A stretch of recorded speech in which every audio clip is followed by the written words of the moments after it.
Sure, you're welcome. Oh, yeah, you're welcome. Sorry.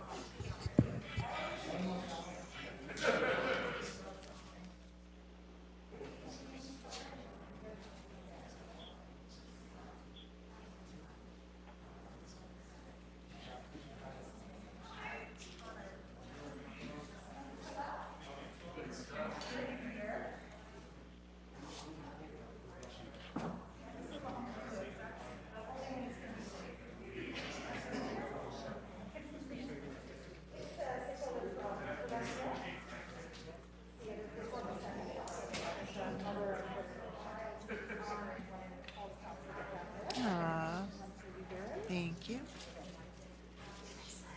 Aw. That's part of Proclamation.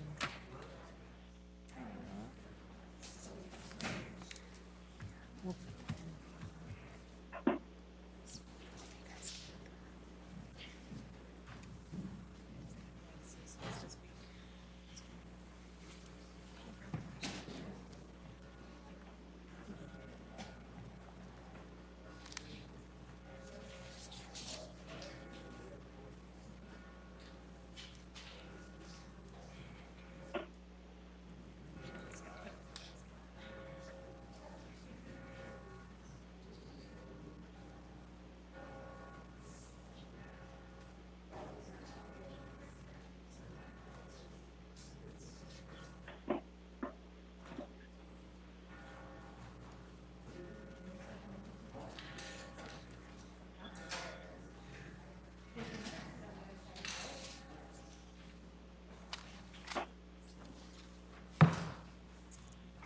Good evening.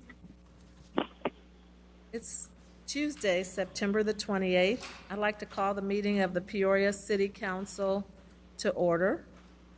I'd also like to welcome everyone in our City Council audience. I know that some are outside of the council chambers due to COVID spacing. I'd also like to welcome Brady Johnson and our listening audience at WCBU, as well as the audience watching through Cable 22.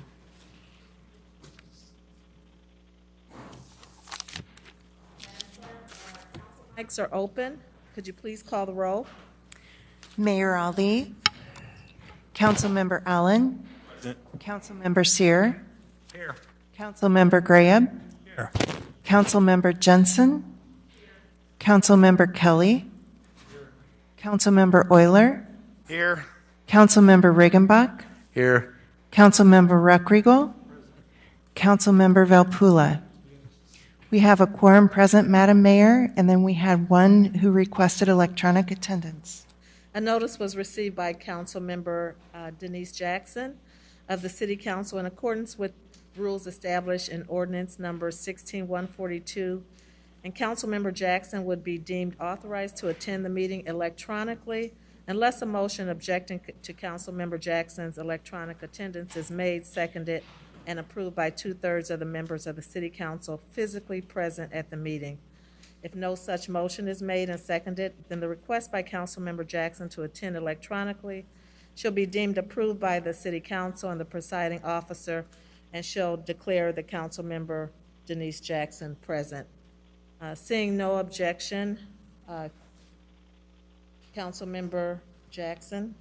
Councilmember Jackson? Councilmember Jackson? Here. Thank you. Thank you. Please join me and stand for a moment of silent reflection, followed by the Pledge of Allegiance.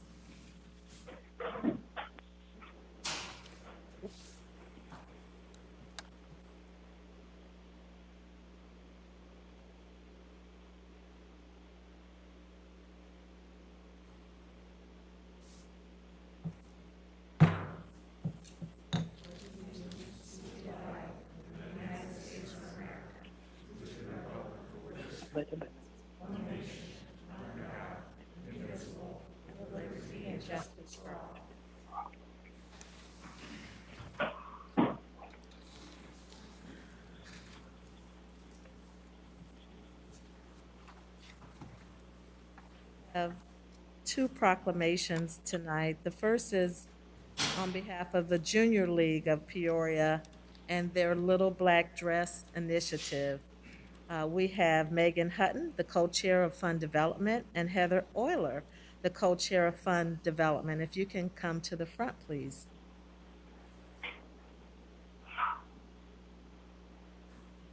Whereas the Junior League of Peoria is an organization of women who are committed to volunteerism and improving the community through action and leadership. Established in 1936, the Junior League of Peoria has contributed to the Peoria Playhouse Children's Museum, hosted the popular Julep's Closet, and organized Keepsacks for Kids, among many other programs. And whereas with a current membership of over 300, the Junior League of Peoria is proud to contribute to programs that directly impact our community. And whereas the Little Black Dress Initiative originated with the Junior League of London in 2014 to raise awareness of poverty and related issues. Participants were asked to wear their little black dress, considered a staple in the closet of many women, or a black outfit for 5 days to raise awareness. And whereas the Junior League of Peoria has joined other leagues around the nation in participating in this initiative while also focusing on food insecurity. And whereas this campaign is open to everyone, you can participate by wearing the same black outfit throughout the week to illustrate the lack of options faced by someone living in poverty. You can contribute financially to the initiative. You can donate to the food drive, or you can participate in a variety of events scheduled from October 3rd through October 7th. Additional information may be found at www.juniorleagueofpeoria.org. And whereas in addition to raising awareness, the funds raised will support the Junior League's Kids in the Kitchen program, which empowers children and families by teaching them skills to make healthy meals at home while also using fresh ingredients. Kids in the Kitchen is a partnership between the Junior League of Peoria and Peoria Grown to reach more families in need. Now, therefore, I, Rita Ali, Mayor of the City of Peoria, and on behalf of the Peoria City Council, do hereby acknowledge the Junior League of Peoria's Little Black Dress Initiative in Peoria, Illinois.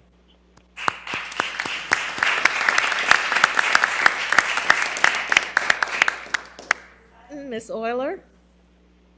Well, thank you so much. I'm Megan Hutton. I'm the Fund Development Chair for the Junior League of Peoria. And on behalf of the Junior League, we just want to thank you for this proclamation. And next week kicks off, October 3rd, kicks off our Little Black Dress Initiative, which raises awareness and funding for food insecurity in the Peoria area. So if you're interested, you can visit our website or our Facebook page to learn Beautiful. more. So thank you. Great. Mrs. Euler? Thank you very much. You're very welcome. Take care. Thank you. Our next proclamation recognizes September as Childhood Cancer Awareness Month. We have Morgan Weaver and Ian Jones present. If you can come forward. They are the parents to Tucker Jones, who has been fighting leukemia since June of 2019. He's been given the nickname Tucker Tough, a 4-year-old, and he is scheduled to end treatment this December after a very, very long journey. Thank you for being here. The proclamation reads, whereas childhood cancer is the leading cause of death by disease in children, 1 in 285 children in the United States will be diagnosed by their 20th birthday. And whereas 46 children per day are diagnosed with cancer in the United States, and there are approximately 40,000 children on active treatment at any given time, and whereas the average age of diagnosis is 6 years old, and 80% of childhood cancer patients are diagnosed late with the metastatic disease, And whereas in the last 20 years, only 4 new drugs have been approved by the FDA to specifically treat childhood cancer. And whereas the National Cancer Institute recognizes the unique research needs of childhood cancer and the associated need for increased funding to carry this out. The additional financial stress placed on families is one that no one should have to bear. Luckily, hundreds of nonprofit organizations at the local and national level, including the American Childhood Cancer Organization, are helping children with cancer and their families cope through educational, emotional, and financial support. Whereas researchers and healthcare professionals continue to work diligently to treat and cure children with cancer, too many children are affected by this deadly disease, and more must be done to raise awareness and find a cure. Now, therefore, I, Rita Ali, Mayor of the City of Peoria, and on behalf of the Peoria City Council, do hereby acknowledge September 2021 as Childhood Cancer Awareness Month in Peoria, Illinois.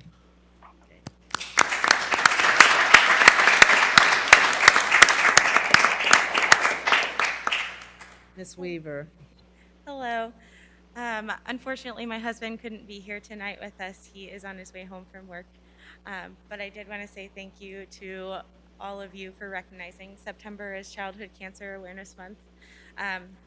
As Mayor said, my son, Tucker Jones, was diagnosed in June of 2019. He was very lethargic and had a lot of bruising, not acting himself. I had just got done having my second baby when he was diagnosed. We went down to Memphis for 9 weeks to St. Jude Children's Research Hospital and come back here to our affiliate to receive treatment. Tucker's bone marrow was 93% filled with leukemia when he was diagnosed. We hit remission in August of 2019, and we are still in remission to this day. And we couldn't do that without awareness, because awareness equals research, which equals cure, and that's all we can hope for. Peoria is seriously lacking in the awareness of childhood cancer, even though we have a Midwest affiliate located right here in Peoria. At this time, there's a pink ribbon on OSF right now for Breast Cancer Awareness Month, and nothing was done about Childhood Cancer Awareness Month this month. It is my goal, and I am very determined to make sure that everybody knows what childhood cancer is, because it can happen to you just as it happened to me at 23 years old. Thank you very much for allowing me to share our story, and thank you very much for letting me be here tonight. Thank you for sharing your story. Thank you for your bravery, for your persistence, for your continued fight. You, your family, and Tucker Tough are in our prayers. God bless you. Thank you.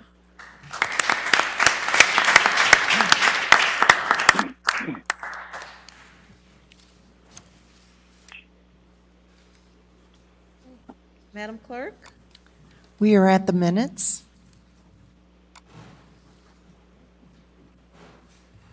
Councilmember Euler? Thank you, Madam Chairwoman. I move to approve the minutes of the joint City Council and Town Board meeting held on September 14th, 2021 as printed. Can I get a second? Okay, seconded by Councilmember Seer. Any corrections or changes to the minutes? Seeing none, please cast your ballots. Councilmember Jackson? Yes. Motion passes unanimously. Madam Clerk? 21-276 is a public hearing regarding the annexation of a property having the address of 1310 East Dickerson Lane, Chillicothe, Illinois, and we need a motion to open the public Can I hearing. get a motion to open the public hearing? Councilmember Kelly, seconded by Councilmember Velpula. Any discussion? Please cast your ballots. Councilmember Jackson? Yes. Motion passes unanimously. We have a public hearing regarding the annexation of the property at 1310 East Dickerson Lane. Is there anyone present who would like to address this item? I will ask that question 3 times. Again, is there anyone present who would like to address this item? And the last call, is there anyone present who would like to address this item? Seeing none, I would like to ask for a motion to close the public hearing. Moved by Councilmember Ruckriegel, seconded by Councilmember Seer. Any discussion? Please cast your ballots. Councilmember Jackson? Yes. Motion passes unanimously. Madam Clerk? We are at the consent agenda. 21-277 is a communication from the Mayor and Corporation Council with a request to approve the declaration of local state of emergency. 21-278 is a communication with a request to approve a contract with Advanced Medical Transport for Peoria Cares Call Management and reaffirm action taken at the May 11, 2021 City Council meeting. 21-279 is a communication for the following. A, to approve a contract with Vincent R. Williams and Associates to serve as the city's lobbyist in the state of Illinois in the amount of $4,600 per month, and to authorize the city manager to execute the necessary documents. And B, approve a contract with Touring Strategies to serve as the city's lobbyist in the state of Illinois in the amount of $3,680 per month, and authorize the city manager to execute the necessary documents. 21-280 is a communication from the Human Resources Director and the city manager with a request to enter into an agreement between the city of Peoria and all employee bargaining units to extend the Joint Labor Management Healthcare Committee for 3 years, effective January 1, 2021, through December 31st, 2024. 21-281 is a communication with a request to concur with a recommendation from the Planning and Zoning Commission and staff to approve a resolution approving an annexation agreement for the property located at 1310 East Dickerson Lane, Chillicothe, Illinois. 21-282 is a communication with a request for the following. A, to approve an agreement for repairs to Fire Engine 19 using the estimate from Cummings Sales and Service in the amount of $24,611.03, and B, to adopt an ordinance amending the City of Peoria 2021 revised annual budget in the amount of $24,611.03 regarding repairs to Fire Engine 19. 21-283 is a communication with a request to adopt an ordinance amending the City of Peoria 2021 revised annual budget for an additional $90,000 for the Community Development Department private property work order budget. 21-270 is a communication with a request to adopt an ordinance amending Chapter 5, Building and Building Regulations, Article 6, Property Maintenance Code, Division 2, Administration and Enforcement of the Code of the City of Peoria. 21-271 is a communication with a request to concur with a recommendation from the Fair Housing Commission to adopt an ordinance amending Chapter 17 of the Code of the City of Peoria relating to the Housing Commission. 21-272 is a communication with a request to adopt an ordinance amending the definition of tire businesses in Chapter 18 of the Code of the City of Peoria. 21-284 is a communication with a request to approve the site application for a Class GB beer and wine only restaurant liquor license with on-site consumption of alcohol at Honey Sugar's Cafe, LLC, doing business as Honey Sugar, 456 Fulton, Suite 162, contingent upon issuance of all appropriate permits and a certificate of occupancy with a recommendation from the Liquor Commission to approve. 21-285 are reappointments by Mayor Ali to the Public Building Commission with a request to concur of Richard Lockus, term expiration of 9/30/2026, and Cleveland Tomlis, term expiration of 9/30/2026. 21-286 is an appointment by Mayor Ali to the Mayor's Advisory Committee for the Disabled with a request to concur of Thomas Peterson.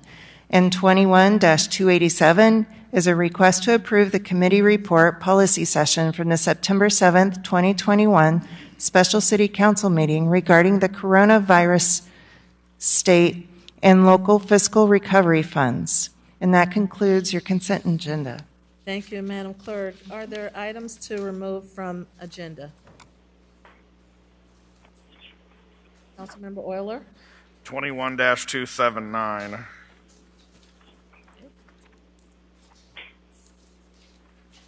Other items? Can I get a motion to approve the other items on the consent agenda? Moved by Councilmember Seer, seconded by Councilmember Euler. Any discussion?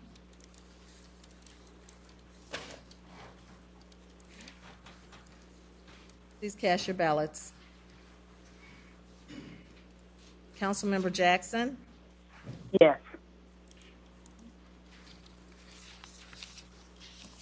Motion passes unanimously. Madam Clerk? 21-279 is a communication with a request for the following. A, to approve a contract with Vincent R. Williams and Associates to serve as the city's lobbyist in the state of Illinois in the amount of $4,600 per month, and to authorize the city manager to execute the necessary documents. And B, approve a contract with Touring Strategies to serve as the city's lobbyist in the state of Illinois in the amount of $3,680 per month, and to authorize the city manager to execute the necessary documents. And we'll need two separate motions. Councilmember Euler? Thank you, Madam Chairwoman. I'm not planning to oppose, nor do I want to be the one to make the motions on these, but I do think that it's worth making some comments rather than just letting them pass consent. Just from my standpoint, I would have preferred to have more awareness that these contracts were up with the significant challenges that we face as a community, much like many communities in the state. A lot of things that we have to decide are a result of decisions made in Springfield, and I think that this contract and the relationship with Springfield is one of the most critical things that affects us on a daily basis. And so I really would have preferred as a body to have more discussion on setting what those priorities were before we went out and picked who would be the people to represent us and understood what their objectives were and how they are going to work for us to meet those goals. And so going forward, I would just really like to see as a body we make more majority decisions as it relates to the relationship with our lobbyist in Springfield. And I think for many years the lobbyists that we've had got direction from just a few, and I would like to see more direct communication with the council and us make decisions together on what we want and need from Springfield and what we expect from them, so that it's not one or a few that are making the decision or communicating for the city as if it's a representation of all of us. Thank you. Those comments, and I appreciate those, and I do intend for the council to engage with both of these lobbyists and to, as a council, to communicate our goals and objectives as it relates to policy, as it relates to resources. So I want this to be a more inclusive process and to engage you in that process as well. Thank you. Councilmember Kelly? Thank you, Madam Mayor. Mr. Manager, we're hiring two lobbying firms, and I know that you said the county has two, so why don't we have two? Well, go ahead. Sorry. Are they going to be doing different things? Are they going to be doing the same things? What? And why not one So outfit? it's not uncommon to have multiple lobbyists working on behalf of an organization, and I think that with the amount of state funding and federal funding that will be coming through the state, that now is a prime opportunity for us to be moving forward with lobbyists where one has a very strong strength on the legislative side, Mr. Williams, and Touring Strategies has worked in the administration. It was the Quinn administration, but has a very strong background working with the current administration, so we felt that it was appropriate for us to go forward with two at this time. Thank you. That's a good explanation. You're welcome. I will move to approve. Is there a second? Or, I Seconded guess by that's Councilmember Allen. item A, I guess. Okay. And then Councilmember Jensen? I was was going to move to approve, but I was part of the committee that interviewed and went through all the applications, and I was impressed with both the people that we were recommending we select. And they, as the city manager pointed out, they both have different strengths. I think will serve the city very well. I think the whole council will be pleased with what we will get by approving both of these contracts. Thank you. And Councilmember Riggenbach? Thank you, Madam Mayor. I would just add that I'm part of the interview team as well, and would concur with the remarks. And as the manager pointed out, we have unprecedented resources coming in from Washington and Springfield, potentially. So to have two people of this caliber, I think will serve the city well. Thank you. It's been moved and seconded. Any additional discussion? Please cast your ballots. Sorry. Councilmember Jackson? Yes.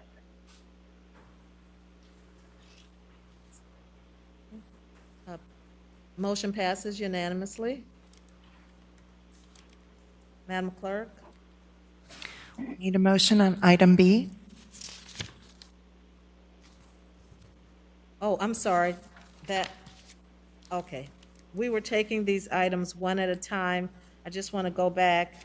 Councilmember Kelly, you were voting on item A, and that vote was for item A. So I need a motion for item B. Councilmember Jensen, seconded by Councilmember Kelly. Any discussion?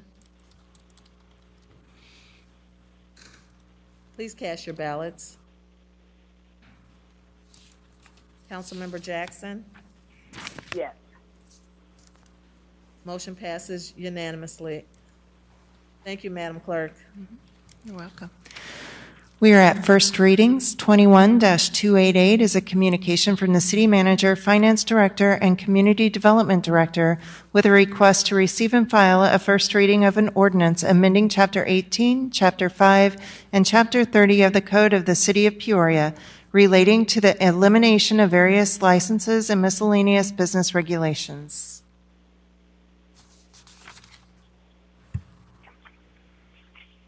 Councilmember Kelly? Thank you, Madam Mayor. I would like to commend the Community Development Department and Director for clearing out some of these things. We've been doing a few of these as we've gone along. I think it's very good government, and we I think need to do a bit more, but I'm glad we've come this far, and I would move for approval. Second? Seconded by Councilmember Velpula. Councilmember Velpula? I mean, I really applaud Councilmember Sear for bringing up this initiative. In my opinion, this effort will provide relief to small businesses that have sustained significant impact from the pandemic. But again, I have a question to the city manager. So what are we up to and where are we for the CARES Act? How much, how many businesses are funded? And So- what is the current stance on that? Thank you, Councilman. As far as support for small businesses, one of the things that we provided, we received $1.4 million from the Department of Commerce and Economic Opportunity for small business grants. We have distributed all of those funds out to well over 100 businesses have received funding from those dollars that we were able to distribute out. We're now working through $1.3 million of U.S. EDA funds that are small business loans, and our economic development team is underwriting those loans, working with small businesses to get those dollars out. So the total impact will be almost $2.7 million worth of support to our small businesses. And in addition, the Community Development Department took $500,000 of community development block grant funds earlier in the start of the pandemic, and we put that towards small business support as well. So we're well over $3 million of support to our business community in this kind of first couple of rounds of federal funding as they've moved forward, and we look forward to doing more. Yep, okay. And Councilmember Sear, I think you're the one that asked for this item to be kind of cleaned up, and yes, please. Yep, Madam Mayor. First of all, I want to thank Councilman Kelly and Valpulo for their kind words, and I want to thank City Manager Mr. Urick. I have to say thank you to past Director Ross Black. That was a tremendous amount of help, and current Director Joel Doolin for helping with all these requests. Now, when I start working on this, there's about 35 of these fees that needed to be eliminated, and I understand Mr. Doolin is working really hard on this. He was able to eliminate 17 so far for this first reading, and I know he's working on the second 17 or 18 more. It just takes a little bit more the next 17 or 18. So I appreciate all his hard work, and I know he'll come back to us a couple of weeks from now with probably another 17 or 18 that can be eliminated after further review. So thank you very much, Mr. Manager, and the whole staff to working with us to try to eliminate some of these fees that makes no sense and really make Peoria a better place for small businesses. So thank you for everybody involved and all my colleagues. Thank you, Madam Mayor. Thank you, Councilman. Also, I know I had a conversation with Director Doolin regarding some tweaks relative to this, the ordinance. Can you speak to that? Maybe Mr. if I could ask Manager? Director Doolin to come to the microphone and simply talk. I know he'll be in here in just a second to talk about the census presentation, but Director, do you want to just touch base on those licenses that the mayor is referencing? Yes, sir. Thank you, Mayor. So just a little background on where we're at and to comment a little bit on what Councilman Sear said. I do want to thank the Finance Department as well. They were very helpful in going through this in a quick turnaround time to see what we have, what we've issued license on in the past, and the time involved it takes to do that. After reviewing the ordinance, we tried to look at different criteria of whether we've been able to enforce it over the years, versus how many we've collected versus how many businesses impact, and then also what sort of community safety or community standards might be in jeopardy if the license were removed. So within the ordinance presented in front of you, there are some performance standards for various licenses that have requirements that will stay in place. So we do have the ability to enforce if someone is doing something that is causing a nuisance in the city or causing problems for our community. Just the actual license will not be something they have to come in on a yearly basis and renew for us. In reference to what the mayor mentioned, one of the items that when we come back with this first reading in 2 weeks that likely you will not see will be some of the changes in Chapter 5 related to the stationary engineers and the boiler tenders. We found some additional information about the frequency of their meetings, and it's just going to take a little longer to do our due diligence to see exactly what we need to do to tweak that section of the ordinance to bring it back to ensure that we don't jeopardize any safety in the city of Peoria, but we're also trying to be as business friendly as possible. Thank you. And Councilmember Regenbach? Thank you, Madam Mayor. Director Doolin, you really answered that. That was a great summary. I was going to ask you just for a little bit of perspective as to how this came about. So thank you for your work on this. And again, Councilman Sear, thank you for taking the initiative on this. Great thing for our business owners. Thank you, Madam Mayor. Thank you. We've got a motion on the floor, moved and seconded, I think, to receive and file. Is that correct, Madam Clerk? Yes. Okay, any other discussion? Please cast your ballots. Councilmember Jackson? Yes. Motion passes unanimously. Madam Clerk? We are at regular business. 21-289 is a communication from the city manager with a request to receive and file a presentation from the Downtown Advisory Commission.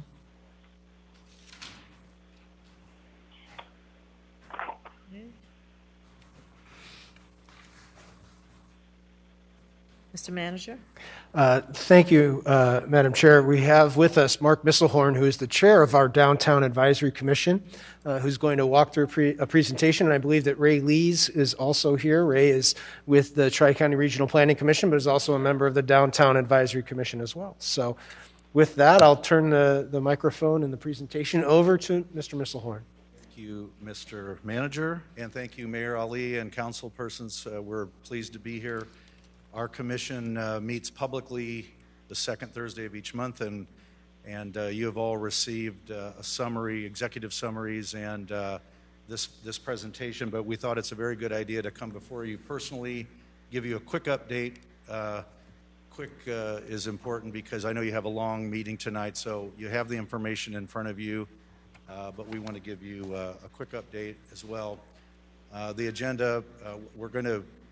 Not to slight the members of our commission, but you have that information and what our mission is. But the meat of it are these bubbled up as the top 3 items that are relevant and timely for our downtown. That we have spent several months holding public meetings, having stakeholders at our public meetings, getting input. Our job is to help you as a council, give you recommendations as we focus on what's important for downtown. The 3 items we're going to give you a quick summary on are the one-way to two-way downtown street restorations, the Riverfront Master Plan, and the downtown wayfinding. So the last time we actually did present to you was in June of 2019. It seems like just yesterday, but time goes pretty quickly. And last year was a very odd year, but we are meeting remotely. And we're pleased to continue giving you recommendations on important items. So with that, I'm going to turn it over to Ray Lees over the first 2 recommendations.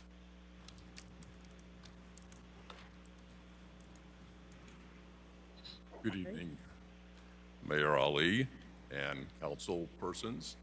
It is my pleasure to kind of give you an update and an overview of what we're doing with 2 of the elements that we're presenting tonight and recommendations.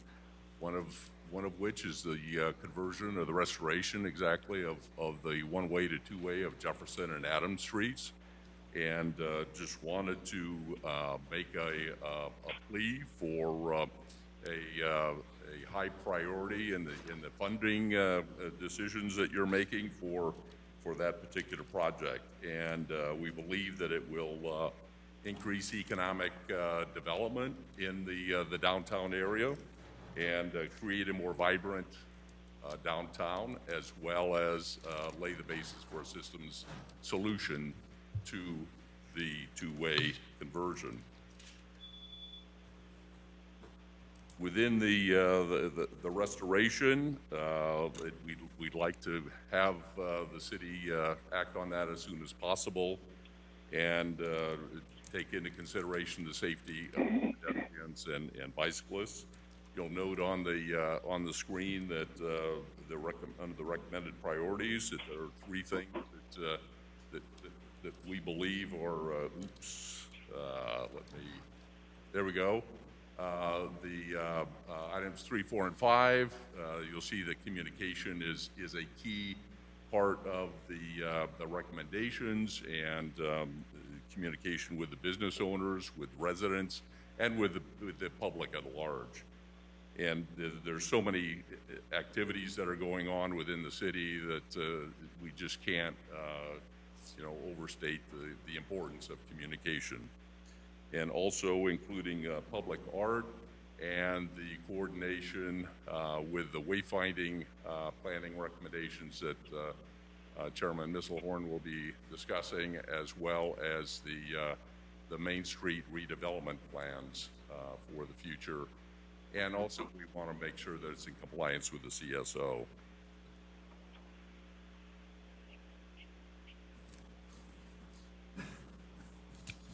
Now, as it relates to the Riverfront Master Plan, recommendation number 2. This has been, as many of you know, this is a planning process that has been in the works for years, if not decades. And we are wanting to move forward with the planning that was effectively suspended because of the COVID, and move forward with the master plan that was developed at that time in 2020, and that the priorities are attached here. Next slide. There's and just want to also emphasize the fact that we've only got kind of one time to develop a good design for the riverfront, and we should take our time. But on the other hand, we should also do our best to communicate with and address a number of the issues associated with that plan, and several that have come up that will impact it that were not necessarily addressed in the first iteration, and that is taking into consideration the flooding issues that all of us know exist on the riverfront, as well as parking concerns, and the actually coordinating and communicating with riverfront businesses on Water Street, and also with the Peoria Park District. They have concerns, obviously, with first costs, but also with long-term maintenance, and then the coordination with the wayfinding and Main Street redevelopment efforts, because the riverfront obviously intersects with those issues.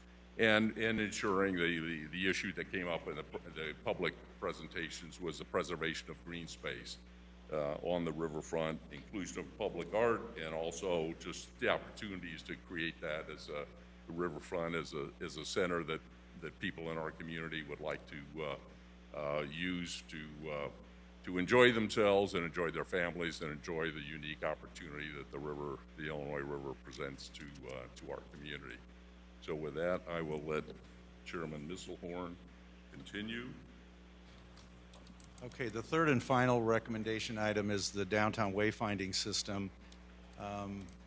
Through monies from state and federal that were routed to Peoria through the Tri-County Regional Planning Commission, 2017, Corbin Design, which is a nationally known firm for wayfinding in urban areas and similar settings, was hired to do a wayfinding master plan. The council up to this point has not officially adopted that plan. We believe it's important to adopt the plan as a framework and start looking at ways to implement it. Our recommendations are convening a community wayfinding stakeholder meeting. That's actually already started. We've been really focusing on collaboration among downtown stakeholders. So we have frequent input from the Downtown Development Corporation, Michael Freilinger, with the Peoria Riverfront Association, as well as Discover Peoria, J.D. Delfonso, the director, and his staff. Those three entities, the DDC, the PRA, and Discover Peoria, have stepped up to head this committee. We're meeting once a week, and we are looking for a consensus to, as the recommendations state, we're looking for alternative wayfinding signage. We have explored with the city's sign shop about their capabilities, ways to save money, do effective signage, looking at budget analysis, which is extremely important. We know that funding is finite. We think a modified and phased implementation plan is appropriate and more than likely what's going to happen because of funding. Look for sources. Obviously, there's more federal funds available. We know that the city, for example, is applying for a competitive grant that may include funding for the wayfinding plan. And the last one is simply to, importantly, not simply to have your body here ultimately adopt the wayfinding plan as a starting point, and making sure that we integrate it with the bicycle master plan. You'll see that these three items, one-way to two-way restoration, downtown wayfinding, and the riverfront plan, are interconnected. We have a very compact, walkable downtown They're not separate items. That's why they're important to consider together. As Ray mentioned, what we would like to advise is to make sure that these items and other improvements to downtown are really on the front part of your brain, a high priority as you look at considerations for budgeting moving forward. The downtown of any city, including Peoria, is the heart of our community. It is actually the one area that serves the entire city, and it's critical to the entire region. Our city won't be vibrant, successful, attractive, and economically viable without a downtown. And we're making great strides, as you've seen. So we're pleased to serve on this commission to advise you. That's a quick summary. We'd invite you to participate in meetings every Thursday, and we're here for a few minutes if you'd like to have any questions at all, we'd be happy to try to answer them for you. Well, thank you to both of you gentlemen for your work and for the commission's work. It's really good to hear that you're working in collaboration with those other entities, those other groups, the DDC, the Peoria Convention, and Visitors Bureau, and those other partners. So that's great. Any questions from the council? Councilmember Jensen? Thank you, Mayor Ali. Hello, Mr. Horn. I do have a couple questions about the Riverfront Master Plan. I know things were put on hold because of COVID, but I'm curious, you said you've had some public meetings, and I'm wondering how those were advertised, who was at those meetings. I mean, I know you list the stakeholders, but I certainly, as one who is a big proponent of community engagement, want to make sure that we host some meetings where, the entire community can give input in person and online, and that we make sure the Sierra Club and arts partners are included, and a number of others. So I'm curious about the meetings that you mentioned. Yeah, we had, I believe, I have to look at the record, but I think at least 3. Of course, these are publicly advertised meetings, but we make it a point to reach out to the most of the organizations you just mentioned, as well as business owners, park district representatives. We've had input from specific council members invited to the meetings as well.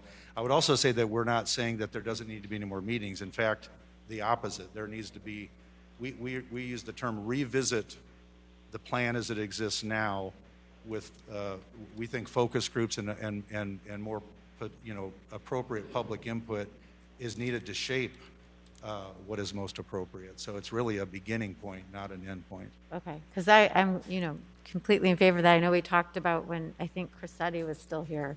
He was sort of starting the process of what we were envisioning we would do to make sure the whole city gets input and helps design this plan. And you look like you want to say something.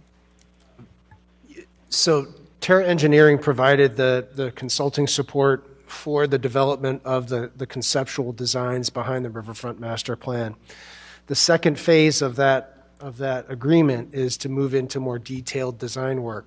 There will be public engagement and public involvement as we move into that next phase in this process. So that will happen as well as part of that interaction in the next steps. Where we don't have, after we get the detailed design is where we kind of stop until we know that we have the funding available from the state to move forward with the actual implementation. So we have funds available in the capital budget that we've budgeted in the past to do that detailed design work, to have some more public engagement. But then once we get to the implementation, then we'll start all over again. Just want to make sure in the beginning that we get more broad input so that we're not at a point where we're moving too far ahead before other people like the Sierra Club and people that were very interested in the riverfront and its development. And they were involved in those meetings when we had Tara doing the conceptual design work of the plan. Okay. All right. Well, I look forward to learning more about it, and I'd love to see those plans and some of the minutes and summaries of the meetings that have been held so far. Yes. Thank you. Councilmember Kelly? Thank you, Madam Mayor. Did you say you meet every Thursday? We meet every second Thursday. When is your next meeting? It is the second Thursday of of October. Okay. And it's at 4:30 to 6 p.m. And they're 100% virtual at this point. In fact, I think the last in-person meeting was, the second Thursday in March of 2020. And so we suspended them until there was the technology to catch up. And then in the summer of 2020, we've been having them virtual. So And I'm sorry, that was October? I don't have the calendar in front of me. I apologize. It's whatever the second Thursday in October is. Should be the 14th. Yeah, that sounds right, because the first. Okay. Thank you. Any other questions? It sounds like some of the items they're requesting, some of the recommendations requesting some response from council sooner than later. Mr. Manager, can you come back? Yeah, with some staff absolutely. We'll be happy to get out a full packet on the Riverfront Master Plan, what the design concepts were put together, what the public engagement process looked like. That happened several years ago, and then, as Mr. Holm mentioned, it stopped because of COVID, and it stopped, quite frankly, because we didn't know when the next phase in the funding was going to come forward. Sure. Okay. Well, thank you very much for your efforts, for your recommendations, and for your work, for your presentation tonight. You're very welcome. Thank you. Councilmember Kelly? Yes, I think a motion is in order to receive and file. Thank you. I also Second, move. can I get a seconded by Councilmember Reckriegel? Any other comments, questions? Okay. Paul, can I get your help for a minute? Thank you. Please cast your ballots. Councilmember Jackson? Yes. Motion passes unanimously. Madam Clerk? 21-290 is a communication from the City Manager and the Community Development Director with a request to receive and file a presentation regarding the 2020 census. Mr. Manager? Thank you, Madam Chair. We have with us Director Joe Doolin, who is going to walk through a presentation on the census numbers. What I'd like to do maybe first, though, would be to ask Councilman Reckriegel to maybe say a few words about the efforts that were undertaken before Director Doolin gets started. Absolutely. Councilman Reckriegel has been our leader in terms of the census and helping to guide that whole process. So thank you very much. Thank you, Madam Mayor. It seems like we've been talking about the census for about 2 years because there was so much preparatory work to make for sure we had the right addresses and then to really get into the census. It seems like we've been living and breathing this for 2 years, and it's finally good to start to see some results. I think we were all kind of holding our breath to see, where they would be. We talk often that not only is funding on a state and federal side, but our infrastructure needs, our redistricting, as well as what this means to businesses looking to be able to locate here. All of those things really come into play with the census, and this has a very powerful meaning for us. And this census, I think, is also one of the more unique ones as well, because not only was it online for the first time and it had multiple languages, but we had the situation of COVID. But there was something else unique about this census, and it was the first time that we had multiple partners and governmental agencies that were looking in and working together. The city and the county, Tri-County Regional Planning Committee. We had so many local organizations that came together, our churches, our restaurants even, our local chambers of commerce. That really helped make for sure our school districts, our youth groups, that made sure that everybody knew that they counted. If you resided in Peoria, you needed to be counted because everything was at stake here. But we had an outstanding partner that cannot be forgotten because early on they were out making sure that we had people knowing that we were going to come around, make sure that addresses were out. They were knocking on doors. During COVID, they were trying to find COVID-friendly events. They were making sure that the words got out, and that is our PCCEO, McFarland Bragg, Robin Grantham, the whole team down there just did phenomenal work. And this wasn't work for a weekend. It wasn't work for a week. It was really work that extended way past a year. And it was one of those things that, although we could sort of tell by the metrics that were happening from the federal side, if we were making some progress, we didn't know what the count was. And so we were all kind of working in that unknown until we got the final report. But it is because of such actions like the PCCEO and our community and the individuals here, that each person that took the time to make for sure their census was filled out, that we've got the results to be able to share tonight. Now, we're still going to wait for some results that we'll be talking about that'll be coming later, but this is a great initial start about where we are, and it's some really good information to share with our council tonight. Thank you. Echo those sentiments. Peoria came through and really delivered on the census. So thank you, Councilman, for your leadership, and to all those that were involved in that process. I honestly expected our numbers to be lower than what they were. I was just thrilled that, we were less than 2% down from 10 years ago. So, and that's with, major changes, of a major employer and, some population loss there. But we did, I think we did really well. Thank you. Mr. Manager? Thank you, Madam Chair. Director Doolin, I'll turn the floor over to you to give the presentation. Sorry about that. Hear you, Councilman Ruckriegel. I'm going to quickly go over one of our senior urban planners, Josh Navin, did a really good job of taking the 2011 report that we did and just really providing an update with it. It had some really good information in it. And then talk a little bit about just some of the breakdown in the data and what data will still be released in the future. I think that the major thing to point out is Peoria, the residents did a fantastic job, and the organizations Councilman Ruckriegel talked about getting people to be counted. The self-response rate was 68.3% compared to a 67% nationally. So we exceeded the national average of who was taking the tests and things of that nature. So just really appreciate the entire community, as the mayor pointed out, how important it was to be counted. The overall population of Peoria came in at 113,150, which was about a 1.6% decrease from 2010. This slide just shows a historical population change since, I have to look on my sheet.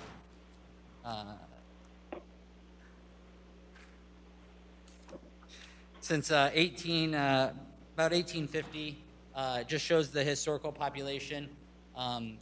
This map, and a copy of the presentation was in all the packets too, so if you can't see the screen up there, just shows the population percent change in the part of the city that saw that population change.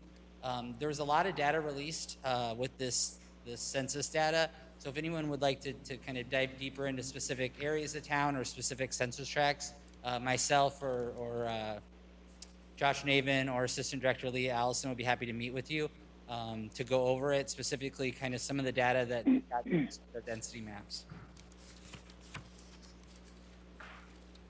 This slide just shows the percentage of the city of Peoria and the Peoria County population. As you can see, the city of Peoria has been pretty consistent with the population it makes up of Peoria County, and also shows the Peoria County loss. The city of Peoria had less, I believe the Peoria County population loss was about 2.5%, and the city of Peoria population loss was only about 1.6%. So as a city, we fared better than the overall county did, and this is what kind of that slide reflects. The same thing with the Tri-County area, saw a population dip that was less than what Peoria did. Just shows that also the percentage of the city of Peoria population compared to the Tri-County population has remained fairly consistent over the last 30 years, is about 32% the city of Peoria makes up compared to the rest of the Tri-County area. The next few slides just kind of show a historical breakdown of some of our comparable cities throughout the state of Illinois that we often, in best practices, different comparables get compared to, and just shows their overall population compared to the city of Peoria's and the percent, whether they increased or decreased. Same thing with some Collier County cities that are similar population and in similar presence with the city of Peoria. This slide shows that the percentage of the Dunlap School District population, the students that go there, of how many students actually live in the city of Peoria. As you can see, it continues to grow. How many students that actually live in the city of Peoria go to Dunlap? It continues to be a bigger percentage where the Dunlap school population is made up of city of Peoria students and city of Peoria residents. The next data shows the vacancy in 2020, as that's one of the data points that came in. I was having a conversation with Councilman Reck-Regal earlier, and I said, this is something from a community development standpoint that I think is very helpful for us to see what vacancy exists in the area. It's a data point that we can definitely spend some time and focus on moving to change, to see where those vacancies are, what we can do to improve the housing stock, what we can do to improve more affordable housing opportunities in those areas that have vacancy, and really utilize some of the tools we've already put in place to do that, such as the land bank and some of the work our code enforcement does. This slide shows the population density in the city of Peoria. I believe, Mr. Manager, you pointed out that the big dip that occurred was because of the Richwoods annexation.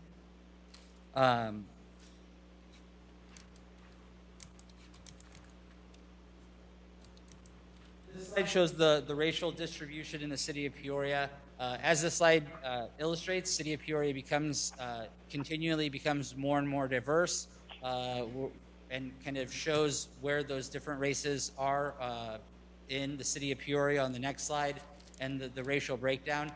This slide shows the composition of what that data came in the census of the different races in the city of Peoria, and where those changes saw increases and decreases.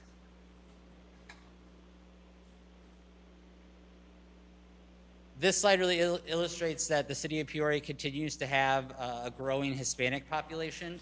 I think this slide really highlights some of the different needs within the city of Peoria to ensure that some of our materials are available in Spanish, things like that, to ensure we're reacting to the diversity that occurs in our population. As you can see, over the last 20 years, it's gone up significantly. So I think this is something to really keep in mind when we're doing our programs and getting materials out to the public, to ensure we have this in mind, to make sure we're being equitable with how we distribute that information. So what is still to be released? A lot of economic data, including income and poverty, educational data, such as college degrees, high school educations, and a lot more housing data related to housing values, where multifamily housing is in the city of Peoria. The way the data release gets released is essentially every 3 or 4 months, another giant set of data gets put out there. What'll happen is staff will take that data, we'll kind of dissect it, map it out, and probably come back to you within about a month of that data being released with some additional information, just to keep everyone up to speed on all those changes that are occurring, and ensure you guys can see where all of the census data comes in, to really illustrate where we have some improvements that we need to make and where we have made improvements compared to previous years. The last data leads to our next few items on the council agenda. Because of the census data release, there needs to be some changes to how the council districts are. Mr. Manager, I didn't know if you wanted to touch base a little bit on that process and what the next items will be like based on this slide. So, thank you, Director. So yes, every 10 years, the council is required to reapportion the boundaries of the council districts. We have 5 districts, so if we're going to continue with 5 districts, they need to be roughly proportionate in size from a population standpoint, which would be about 22,630 residents per district. So in that instance, it means the first district would need to expand by 3,938 people. The second district would need to expand by 1,555 people. The third district would need to expand by 1,113 people. And the fourth district would need to contract by 1,329 people. And the fifth district would need to contract by 5,568 people. So as you can see with the population density of the city moving north, the boundaries of our council districts are going to have to change. So the next items that you have on the agenda would go forward in terms of appointing a redistricting committee to begin that process. It's very similar to the process that was used 10 years ago when we had an ad hoc redistricting committee made up of the at-large city council members that took up this item. What's different is that process started several months earlier because we had the census data earlier than we've had it this year. We are at the end of 2021 when most of 2011 was spent. The council, the ad hoc committee spent most of 2011 working on that in order to get those maps wrapped up by the end of 2011. So we're from a timing standpoint, we're a bit rushed because of that. And I'd like to add to that by saying that the ad hoc committee last time consisted of only district council persons. And this committee would consist of district council persons and myself. That sixth person would make it an open, it would be required to be an open meeting, and also other council, at-large council members could certainly attend, but would not actually vote. But the entire council would actually vote. This is an ad hoc committee that would explore and bring recommendations to this council to vote and to consider. So basically, it's for work that the district council persons would put in that would not necessarily engage the entire council, but any council member at large could certainly attend and have some input into that process. So I don't want at-large council members to feel like they would be excluded from that process at all. Also, this assumes that the council is interested in maintaining 5 at-large council seats and 5 district council seats. This ad hoc committee kind of makes that assumption that we're looking to move forward in a similar format moving forward. Councilmember Graham, yes. Thank you. I don't know if the conversation was with you, Director Doolin, or with you, Manager Urick, but what happened to the Bradley students? Well, I think that one of the things that we noticed, if you look at the population change over the prior census, the area around Bradley University certainly seems to have shrunk, and it really does seem like due to COVID during the period of time when we were doing the census, and with students maybe not being on campus, that certainly had an impact in those numbers.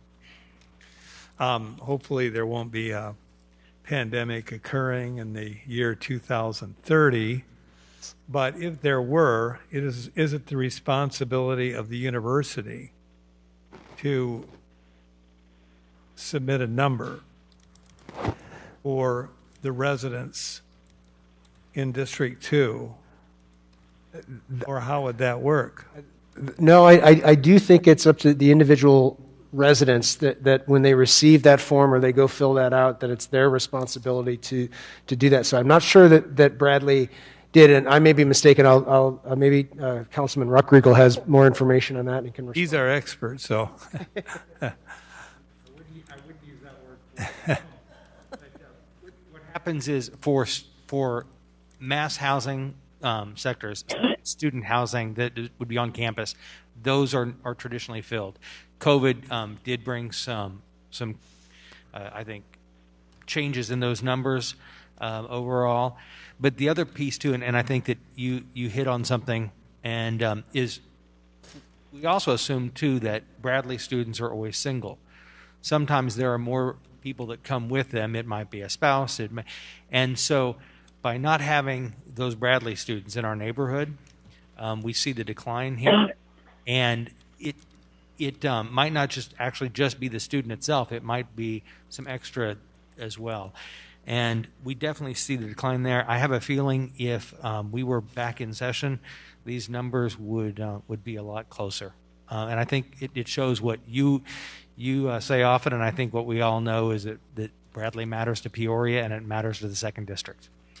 Thank you very much, Mayor. Thank you, Mayor. You're very welcome. Councilman Riggenbach.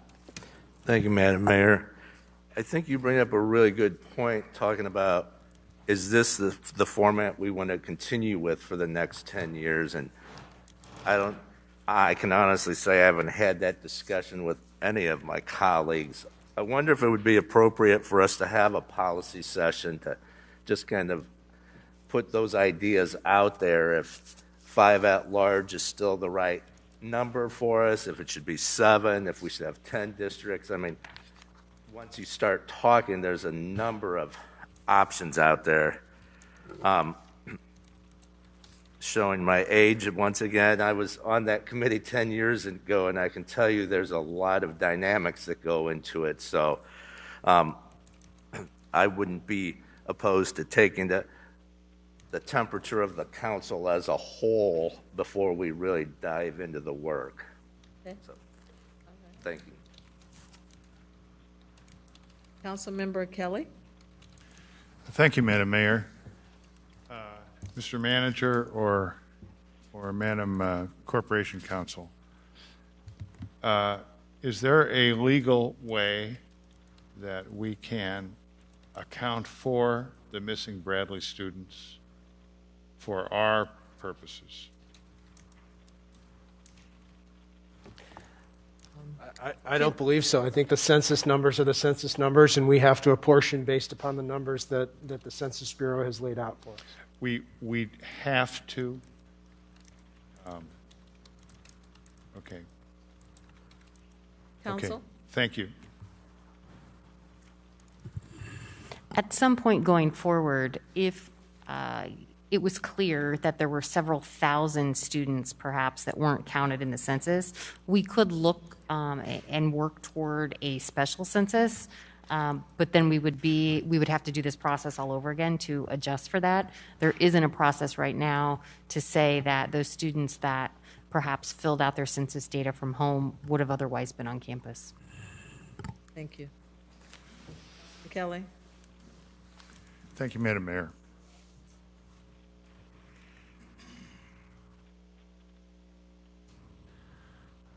Councilman Euler. Thank you, Madam Chairwoman. I would just like to piggyback off of Councilman Riggenbach's comments and question, would it be possible to have some of those discussions before we formulate and solidify a committee? I think, with having just come through the district election, I don't know that the urgency is quite what it is for other parts of the state that have much sooner elections than we do. And can we evaluate this a little more and discuss it first? We can defer these the committee appointments for tonight, and we can put it on the next council agenda's meeting for discussion. But we can't wait too long, if we're going to start exploring those possibilities in terms of those scenarios. The city purchased some software to look at different scenarios that the committee would explore. What if, in order to gain, I think, 3,900 in the 1st district, we move this way or that way. To lose 5,500 in the 5th district, we move this way or that way in terms of the direction, geography, and looking at a lot of factors. So, if you want to defer a committee until after we decide our format, I don't have any objection to that. It's the pleasure of the council. But we can't take too much time in terms of beginning to explore those scenarios. And the idea is that the ad hoc committee would not begin meeting until after we get done with budget, because we've got some very important decisions to make relative to budget, and we have some time. We don't have to rush. I'd certainly love to see us wrap up that ad hoc committee by the end of March. But from what I'm told, we have even as much as a year from the time that the data was released. But I don't think that we want to wait that long because, you know, I think it's time for people to it will be time for people to make decisions on running for office, you know, sometime next year.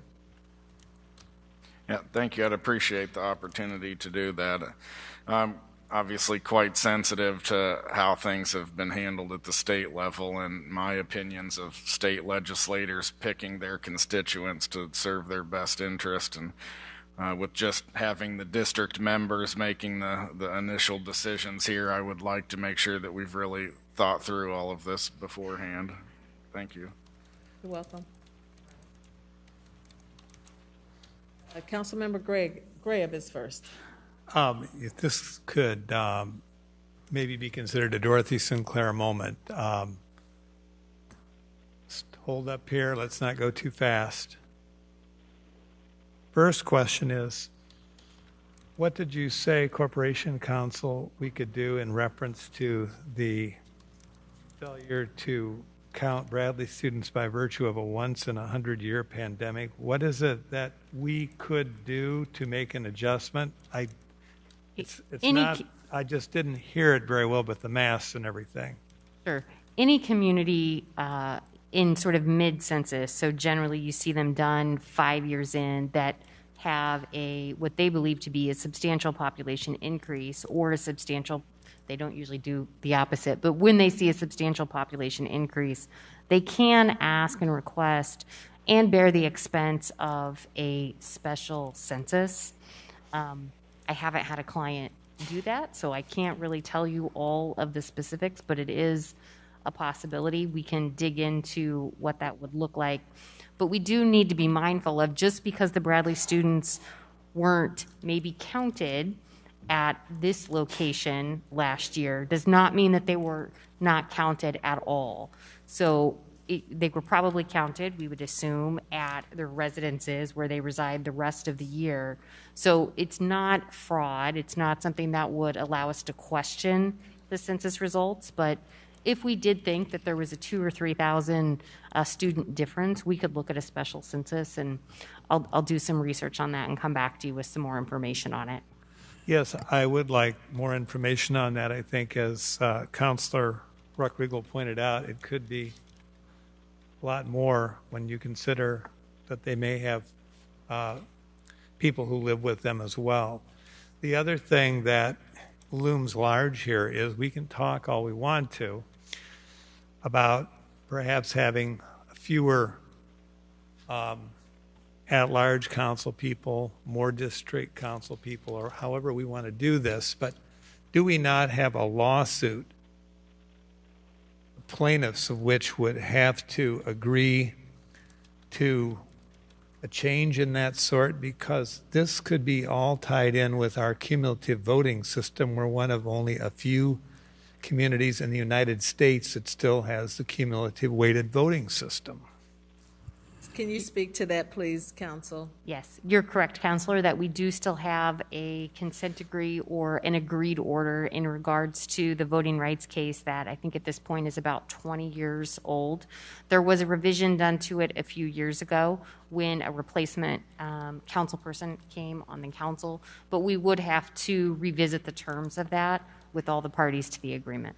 So while we might decide we want a different arrangement, there may be some legal hurdles, correct? Correct. Thank you. Yes. Thank you, Councilman. Councilmember Ruckriegel. Thank you, Madam Mayor. And I just had a couple of final comments on the census, but while we were talking about the redistricting, and it sounds like we've got a little bit of time there, and I appreciate you giving us a little bit of time at least to have that discussion as a council and be able to talk with our citizens about kind of what we're looking forward there, and I appreciate your consideration on that.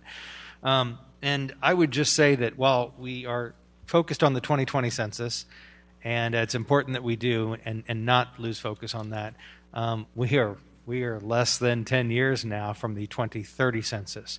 And we often ask what our report card is, and people ask us what we're doing. And I think right here is probably the biggest report card that we have of any action that we take within the city somehow comes back to affect this. And I would think that some of the decisions that we have made have helped us not see some of the results I think that we might have thought we were going to have, to be able to come up with the numbers that we have, which I think that we see some really good results there. But I also think that the work that we do over the next number of years, and it doesn't wait until that census occurs, because the decisions we make today, tomorrow, in the next year will affect our next census, which will also be important. So look forward to the actions of this council to be able to make even 2030 better and stronger than it was for 2020.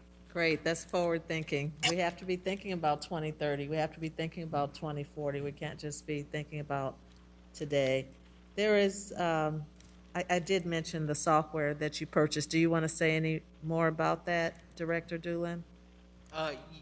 Yes, so the city community development department is in a very good position. That Josh Navin, the senior urban planner that we had, who helped staff the ad hoc committee and provide, I believe we went through 30 maps last time, is still with the city of Peoria, so he will be helping with this process again. We have purchased some GIS software with the data loaded in it that will allow us to take the scenario that the council decides or would like to see and run it through the software system, and it kind of kicks out a map meeting that criteria as best as possible to provide those examples for you. So we will be here to provide that support as needed for the ad hoc committee or however council decides to move forward. Thank you. Just one thought that we may want to consider before we go into those other items is perhaps to add to the October 12th meeting a discussion on the format in terms of the format of either 5 districts and 5 at large, or what your pleasure is regarding that. And then on October the 26th, then we could vote on the ad hoc committee at that time and move that. So I throw that out for your thought and consideration. Director Doolin, you have more? Any more questions for Director Doolin? Thank you very much. Thank you, Mayor. Councilmember Riggenbach? I don't know if it's appropriate now or to wait till the items come up, but I would respectfully accept that offer to have a discussion on how we want things to look and then appoint the committee after that. Okay, so I think, and I'll have to accept a motion to receive and file on this current item, but when we get to those other items, I think we'll have to defer one at a time. Is that right, Madam Clerk? Yes, that's correct. Okay, all right. Second meeting in October, the Yes. 26th, you said. Yes. Thank you. We'll get there. Can I get a motion to receive and file on the census, or do we already have that? Okay, moved by Councilmember Ruckriegel, seconded by Councilmember Jensen. Any other questions? Please cast your ballots. Councilmember Jackson? Yes. Motion passes unanimously. Madam Clerk. 21-291 is an appointment by Mayor Ali to the Redistricting Committee with a request to concur of Honorable Mayor Rita Ali. Councilmember Riggenbach, Move to defer to the October 26th meeting. seconded by Councilmember Seer. And do I need to abstain from this? Yes, please. Okay. And Paul, can I get your help? Okay. All right. Please cast your ballots. Councilmember Jackson? Yes. We have 10 yeses, 1 abstention. Ali. Motion passes.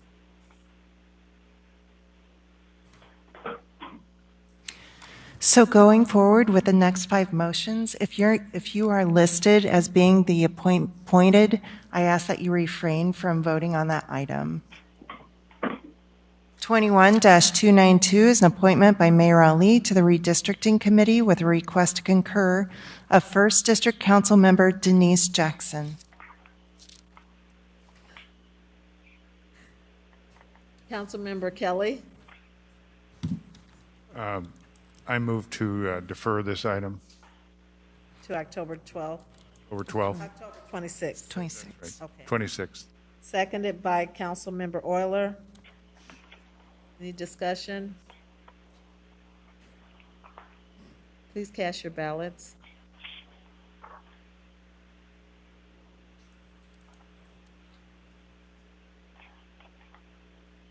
Councilmember Jackson. I abstain. Abstain. Thank you. Motion passes. Madam Clerk. 21-293 is an appointment by Mayor Ali to the Redistricting Committee with a request to concur of 2nd District Council Member Charles Graham. Regenbach. Move to defer to October 26th. Seconded by Councilmember Kelly. Please cast your ballots.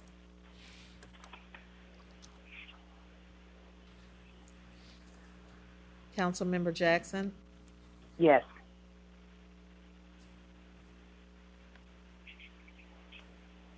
Motion passes with one abstention, Graham. Madam Clerk.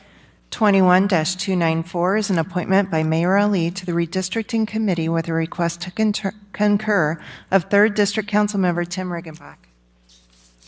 Councilmember Euler. Thank you, Madam Chairwoman. Move to defer to the October 26th meeting. Thank you. Seconded by Councilmember Reckriegel. Please cast your ballots. Councilmember Jackson. Yes.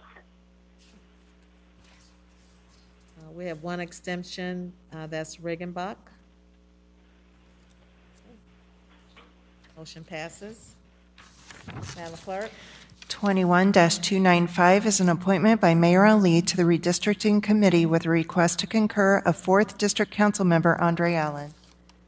Councilmember Reckriegel. Thank you, Madam Mayor. I move to defer this item until the October 26th meeting. Seconded by Councilmember Valpula. Please cast your ballots.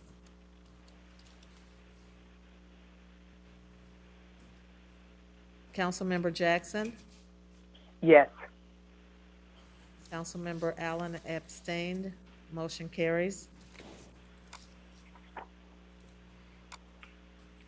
Madam Clerk.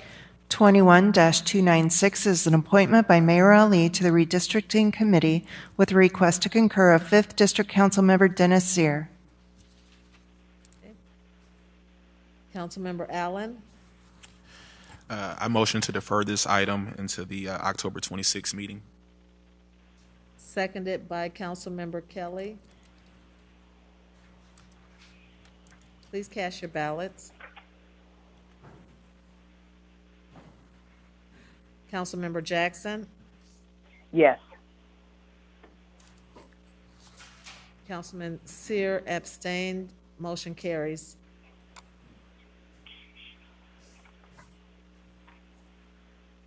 Okay. All right, Madam Clerk.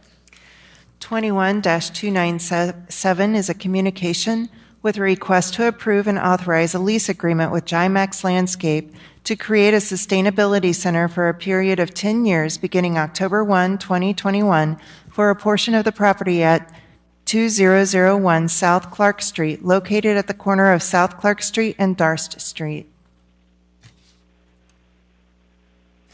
Councilmember Kelly. Thank you, Madam Mayor. I intend to move this item, but before that, I looked through the information and whatnot, and I can't quite figure out what is a sustainability center. What is that? Mr. Manager. Mr. Manager. Maybe if I could ask Director Powers to come to the microphone and explain. Without actually asking the leasee or the proposed leasee why they came up with that title, I would propose that because it is a mulching operation and they're going to make that mulch available to the public, and that is going to be their baseline operations here, that be the only thing that I would quote call sustainability, that is recycling in a degree. Okay. Thank you, Mr. Director. I will move to approve. And second by Councilman Euler. Discussion. Please cast your ballots. Member Jackson. Yes. Motion passes unanimously. Madam Clerk. 21-298 is a communication with a request for the following. A, to accept a grant from Assistance to Firefighters Grant in the amount of $370,566.90 to fund a paramedic class for 9 fire personnel. And B, adopt an ordinance to amend the City of Peoria 2021 revised annual budget to recognize the receipt of an Assistance to Firefighters Grant in the amount of $370,566.90 to fund a paramedic class for 9 fire personnel. And we will need 2 separate motions. Separate motions. Council Member Reckriegel. Thank you, Madam Mayor. I would move to approve 21-298A. A second by Councilmember Jensen. Discussion. Councilmember Jensen. No. Okay. Please cast your ballots. Councilmember Jackson. Yes. Motion passes unanimously. Madam Clerk. We need a motion for item B. Councilman Reckriegel. Thank you. I move to make a motion to approve 21-298B. Seconded by Councilmember Allen. Any discussion? Please cast your ballots. Councilmember Jackson. Yes. Motion passes unanimously. Thank you. Madam Clerk. 21-299 is a communication with a request to concur with a recommendation from the Planning and Zoning Commission and staff to adopt an ordinance approving a special use in a Class R4 single-family residential district for a short-term rental at 1314 North Sheridan Road.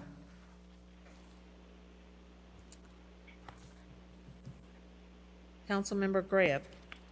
Thank you, Mayor Lee. I believe that there's the will on the part of the council to develop a more thoughtful approach to short-term rental phenomenon and to give us the opportunity to think this through more clearly. I would move to, without any prejudice against this particular address, move to defer it at this time. Can I get a second to that deferral, Councilmember Riggenbach? Any discussion? Please cast your ballots. For Jackson. Yes. Motion passes unanimously.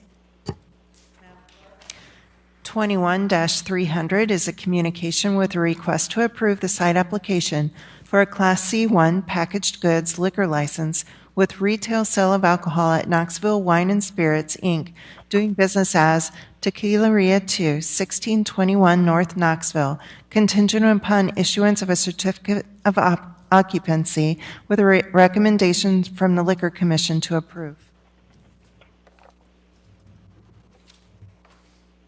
Can I get a motion on the floor? Councilmember Graham.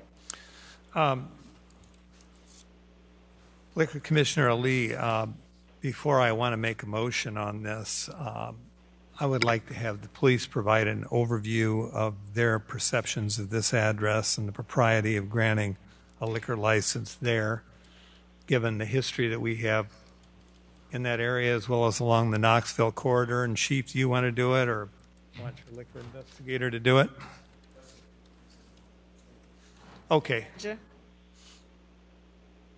I believe that Officer Slavens is here, who's going to be able to discuss this item. I'm here. Good evening.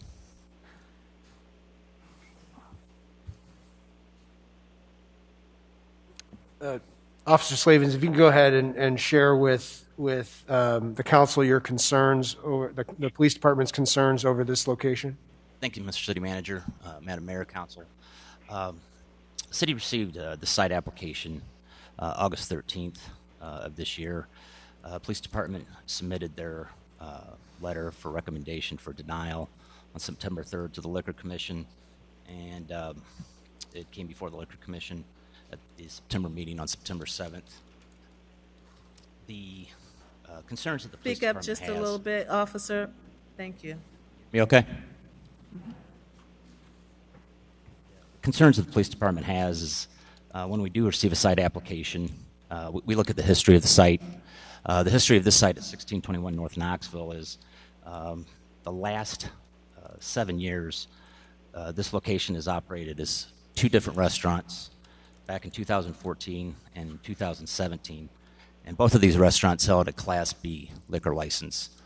At that time, when it came before the council for approval in July 17 and July 14th, the council prohibited package sales at both of these restaurants. Under the liquor code, city liquor code, they would be able to make package sales.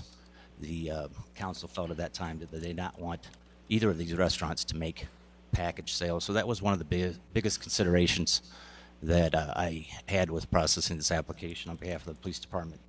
You know, some of the other factors come into play is the police department has been consistent on standalone liquor stores in struggling neighborhoods. The 1600 block of Knoxville is right there at Knoxville and Richmond, and it's only 4 blocks to the east of Central High School. And that was another big concern that the police department had. Moving forward, the proposed site is located right in the middle of the East and West Bluff and Police Districts 10 and 11. We have an enormous calls for service up in this area. The department's letter spoke to that, to the Liquor Commission. And historically, liquor stores have led to an increase in crime, vehicle, foot traffic, noise, litter, and other similar quality of life issues, resulting in an overall decline of a neighborhood. And that was another factor that, you know, we gave with this application. And just 8.5 months ago, the council denied a similar application just 8 blocks to the north of this proposed site at 2411 North Knoxville for the same class license. And really, the factors of recommending denial for both of those applications were very similar with the concerns in the area. So I hope some of those, some of that background, Councilman Grabe, suffices to your concerns, the council's concerns with this application. I do want to reiterate this, is that there is no debate that the applicant, Ms. Fosto, in this case, has done an outstanding job over her store at Prospect. But I do want to make this clear, the 3500 block of Prospect is not the 1600 block at Knoxville. That was the concern for the police department, is the high call volume and the issues that we have in that general area on the West Bluff. Liquor Commissioner Lee, with no prejudice being shown to the petitioner, this is a site-based decision that has a history, and I believe the police department has made the correct recommendation, and I'd be hard-pressed, having denied one about 8 months ago, just a few blocks away, to approve this one, not because of any problem with the petitioners, but because of the site. The site. So I move to deny. Is there a second? Seconded by Councilmember Kelly. Any other questions for Officer Slavens? Any other discussion? Councilmember Allen? Mayor Ali, can we invite the prospective owner to the stand just to give a few comments, please? That's your pleasure. Any objections? Please give us your name and My name is Christelle Frausto. I'm the owner of Tequileria, and thank you for your time today. I have a few comments to make as far as the sophistication of my operation. Walgreens down the street is approved. I believe I have an operation that runs even better than Walgreens. Why? Because I created it, I manage it, I developed it, and I have operations at the baseline. There is absolutely no soliciting, no kids under 21 without an adult. And I've gone above and beyond the measures, and I've had 0 calls to the police at my location since November. I have security cameras, lighting. I designed the store for women, so it's in a centralized location that is right off of the highway. I would be catering to people driving home, people downtown. It's not just the area. The foot traffic would be my bread and butter, but I've managed all of my businesses in bad neighborhoods because I'm from a bad neighborhood. And I choose to grow in Peoria. I have the option to take my business and my money and invest it in a good neighborhood, but I don't want to do that. I want to grow in the area. To me, this is a real estate investment as much as it is a business because the area is up and coming. It's what we did on Prospect. We've been servicing, okay, so we have a gas station on Prospect, Marathon. We opened Tequileria down the block. We have boutiques opening. We have restaurants opening. It's a support system. We give back to the community. We host events. We're involved. We're hands-on, period, in every angle. I've also made sure that I reached out to the school board, school superintendent. There's no opposition from their end. I've had 0 calls, so my work proves itself. My operation, I've taken all these concerns into consideration, and I've adapted, and I'm willing to compromise and negotiate our terms and how we run our store to make sure we appease to the neighbors. Our neighbors love us. My operation runs where I don't price gouge. I have variety. The Walgreens down the street and the store that was compared, which is a convenience store on Fry, they don't have what I carry. I'm changing the game. I'm the only woman that owns a liquor store. I carry products because I'm pre-diabetic, so I carry products that are natural, sugar-free, organic. This is a selection of price that you can't get in Peoria. I choose to grow in Peoria. I could easily go to the Heights or East Peoria or Dunlap or up north, but this is where I live. I live in District 2. This is where I serve the people that follow my brand and my name, and this is why I choose to grow here. So I respect every side, but I also want to voice my opinion and your consideration for my approval because when I present a plan like this and Peoria needs to be more business friendly, these are the moments that count. These are the moments that make a difference. These are the moments that set a precedent. If previous applications were denied, maybe they weren't sophisticated enough to run something like this. And I know I have the experience, the backing, the partnerships, my partners are here, and the support to do it, and the experience to do it, and I am fully committed. So those are my comments. Any questions for me, I'd be happy to answer. thank you. Thank you for your input. Any other comments, questions? We have a motion to deny on the floor. We have a second to that motion. There's no other comments. I'm gonna ask for you to please cast your ballots to the motion to deny.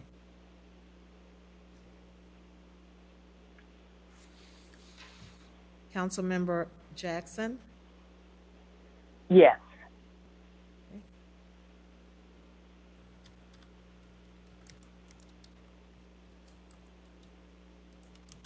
Motion to deny is approved with 8 ayes and 3 nays. Madam Clerk? 21-301 is a communication with a request to approve the site application for a Class C1 packaged goods liquor license with the retail sale of alcohol at GB License LLC, doing business as Go Puff at 3455 North University Street, with a stipulation of no walk-in on-premise sales, and all sales will be delivery-based only, and contingent upon issuance of a certificate of occupancy with a recommendation from the Liquor Commission to approve.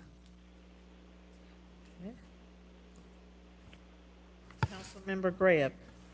Thank you, Liquor Commissioner Ali. If I could have Liquor Investigator Slavens give us some background information on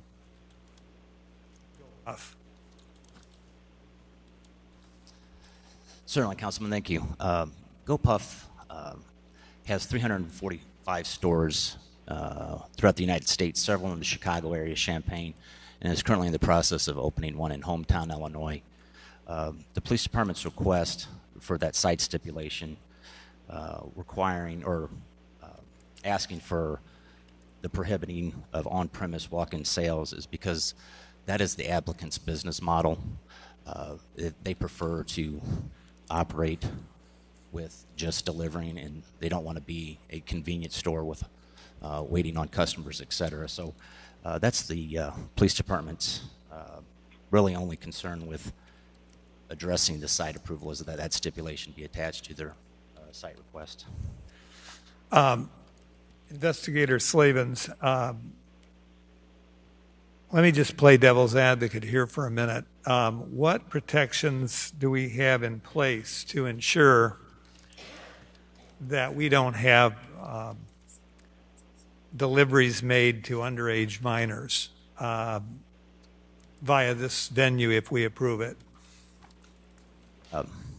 GoPuff had two representatives on the Zoom meeting, and it was my understanding that one would be here this evening. I don't know if that gentleman's out in council chambers there or not, but the business goes to the extent of verifying, identification, and I'm looking here that I believe they're up there. So, Councilman Gray, I would defer to the applicant's corporate staff to answer some of these questions, and I can follow back up if needed.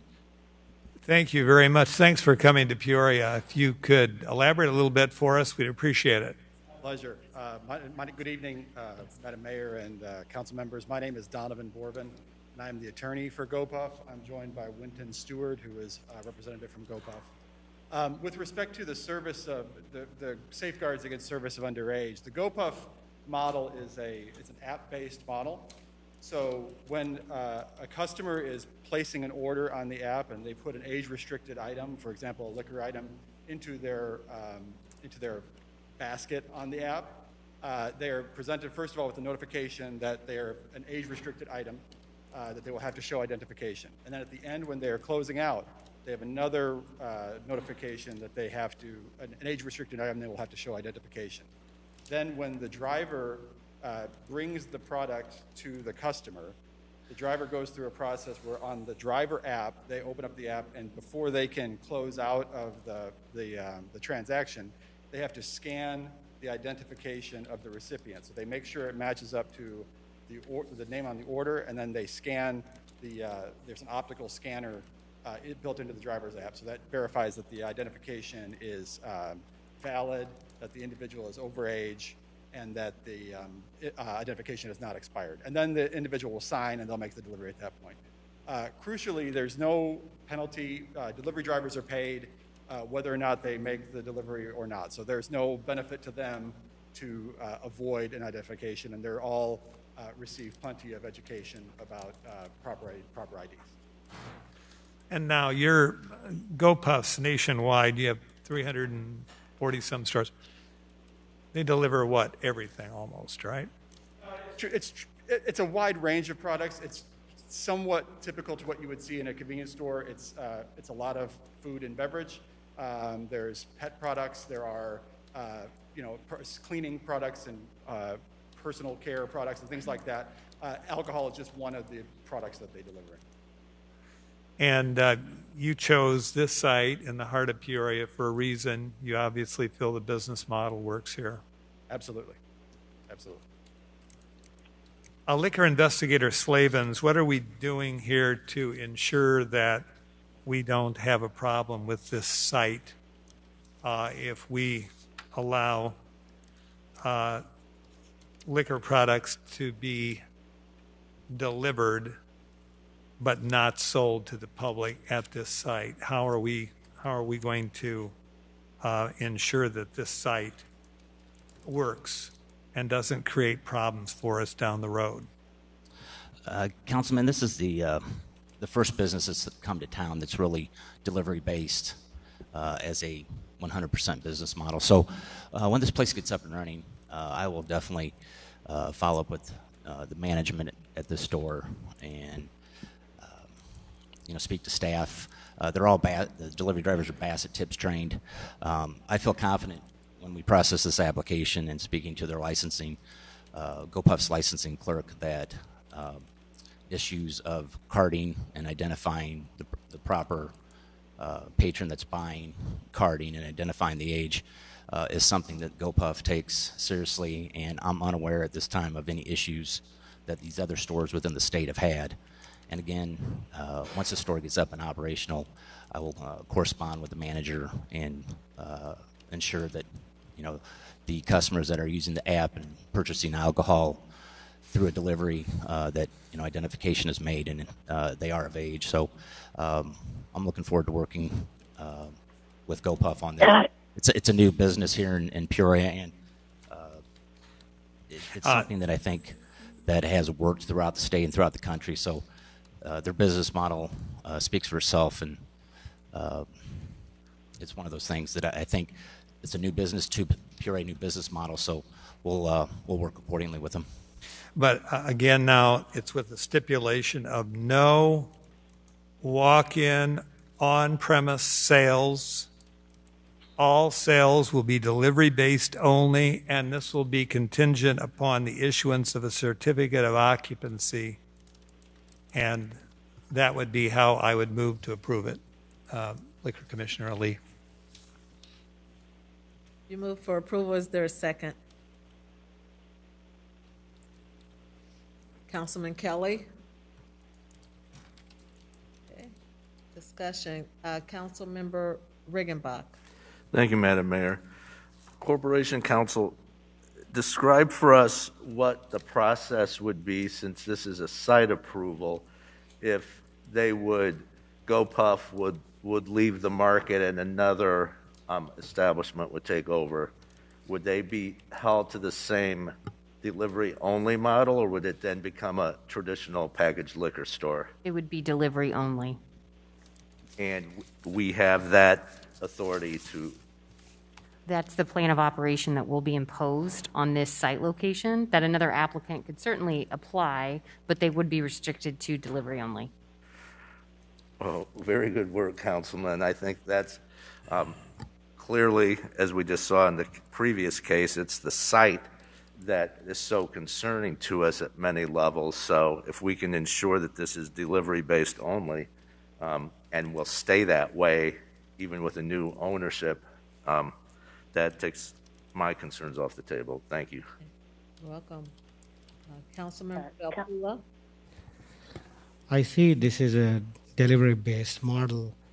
So what is your minimum distance for delivery? Minimum distance, I believe they'll go anywhere right around there. If I stand in front of your store, I ask you to deliver outside. How do you see that? I believe that GoPuff only delivers to addresses, so they will not deliver to an individual who is standing out on the sidewalk. So you verify the addresses too? Sorry? So you will verify the address also? I don't know that they verify the address when they check the identification, if they verify that it's the proper address.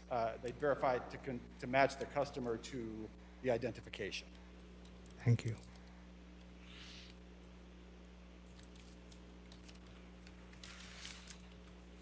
For questions? Yes, Madam Mayor. This is Councilwoman Jackson. I had just a couple of questions here. Okay, just a minute. There's some others in line before you, and I'll circle back to you, Councilmember Jackson. Okay. Councilmember Velpula, did you have more questions? Okay, thank you. Councilmember Ruckriegel? Thank you, Madam Mayor, and thank you, Councilman Member Velpula, for asking that question. And I guess I'd like a little bit more information on that. Having been in the pizza delivery business as one of my lines of business, the thing that always happened when you closed down the inside was you got a multitude of delivery requests, either from your parking lot or parking lots very close by, and they all had an address. And so I guess I would like a little bit more information on how that is controlled. Councilmember, we can get you more information on that process. to the extent of our knowledge, it generally, they just deliver to addresses. I don't believe they deliver to just a parking lot, but we can certainly provide more information on that. Thank you. Councilmember Euler. Thank you, Madam Chairwoman. I'm honestly really disheartened after the last vote that this is where we're at next, because I live smack dab in between both of these proposals, and the previous petitioner gave me a very solid business plan, but who comes from here, lives here, and then wants to invest here, and we're going to deny because it's 4 blocks from Central High. But we now have out of state who can deliver next door to Central High, and I can't support going that direction. Thank you. You're welcome. Councilmember Allen. Thank you, Madam Mayor. My concern with this is we have a traditional four-year university here in town, Bradley. And what is the mechanism that's stopping someone from ordering alcohol to a house, not knowing who's all inside of that house, and now you are inadvertently contributing to underage drinking? Well, and again, I think the identification process is very robust. The education that they provide to drivers to make sure that they're serving responsibly to the proper individuals, and also to not serve folks who are already intoxicated. All of those things, in addition to the identification process, is how they just prevent the underage service. And I mean, that sounds great, but I was in undergrad once, and I understand how these things go. And if I was able to have alcohol delivered to a house, I'll tell my friends to go upstairs in the bathroom, and I'm going to talk to the delivery guy, and I'm going to get my case, and I'm going to get my booze, and then we're going to come inside and have a good time. So those are my concerns about this, and I'm very hesitant to support this. Thank you. Thank you. Any other questions or comments, discussion? Yes, Madam Mayor. Okay. I'm sorry. Councilwoman Jackson. Thank you, Madam Mayor. Yes, I just wanted to touch a little bit upon what Andre was talking about with regards to safeguards in place. I'd be curious to know what kinds of safeguards are in place for identifying fake IDs. How has that been an issue in the past? I'd be interested in knowing the average age of drivers, and what percentage of your sales are generally involve alcohol. So with respect to the age of drivers, all drivers are over the age of 21. For checking IDs, again, there's an optical scanner in the driver app, so it does verify that the ID is valid, that it is not expired, that the individual is over 21. So all of that process goes through the technology. I would also note that GoPuff has had 0 compliance violations in the state of Illinois in all of their locations. They have had no compliance problems whatsoever. And then I believe there was one other question. Councilwoman Jackson, what did you have another Yes, question? I was just concerned about the percentage of their sales that include alcohol.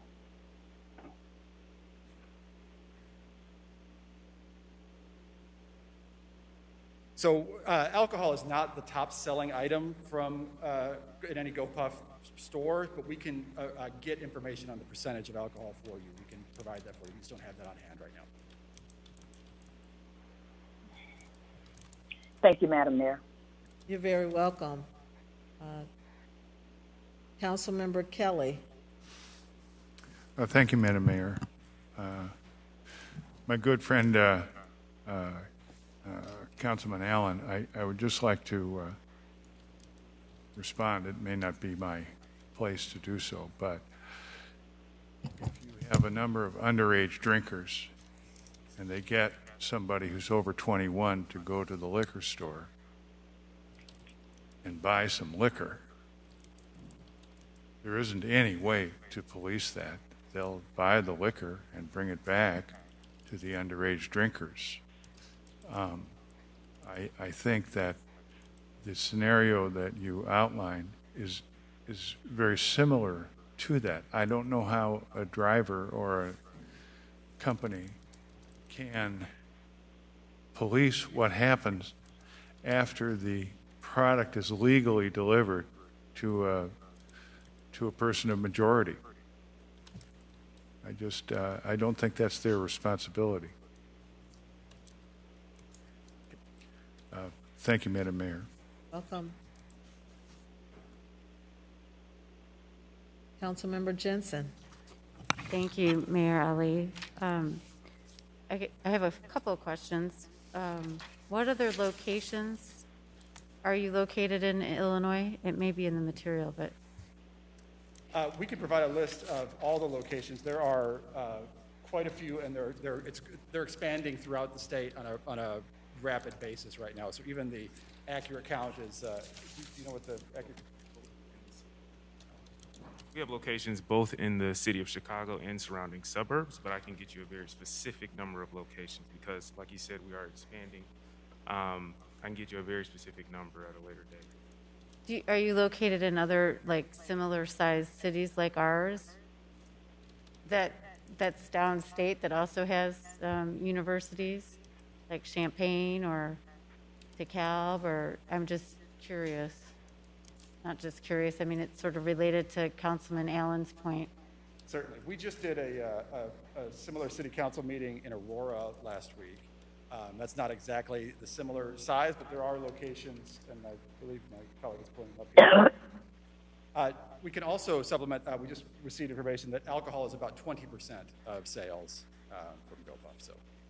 And then I'm curious, you noted that you haven't had any liquor violations since you've been in existence, but I'm assuming this is a fairly new business with COVID and being able to deliver alcohol to people's residents. So two parts. How long have you guys been in business? And when you say you've had no violations, over what period of time is that? So to answer your first question about locations that we exist in currently, Champaign, Illinois, we are live there. So as it relates to compliance issues like Donovan talked about earlier, we haven't had any issues. And so I think that's a great example of a college town where we've been successful as it relates to your question, Councilman Allen, and other concerns by the council about our alcohol sales. And could you, I'm sorry, could you repeat your other questions? How long have you been in existence here in Illinois with these stores? Is it just been since COVID, or is it over a longer period of time? So we've been in existence in Illinois a little bit before COVID. I want to also get you an exact date on that because I think that's helpful. So I'll get you the exact year, but we were definitely operational before COVID in Illinois. Okay, thank you. Okay. Councilmember Velpula. Madam Mayor, I actually second Councilman Euler's thought. The previous model has a solid business model, and it is very well laid out. But we have to we ruled it just because of the police recommendation based off on the site. This model, for me, has a lot of moving parts. If you see there are a number of drivers, then you go home, take it, and then you verify, deliver, come back. I mean, many things can happen there. And I support Andrew Allen's argument too. I was a student in this country, so I know how things work. I mean, that's natural, and we have no accountability. And going to store, buying a liquor is a different ballgame. But liquor coming to your home, you don't have control. You can drink how much you want. So if I'm not supporting the first one, I'm not in a position to accept this model too. I deny that. Thank you. Okay. I think that wraps up our questions. Thank you very much. Thank you. We have a motion on the floor to approve the liquor license for GoPuff. That's been moved and seconded. Please cast your ballots. Councilmember Jackson? No.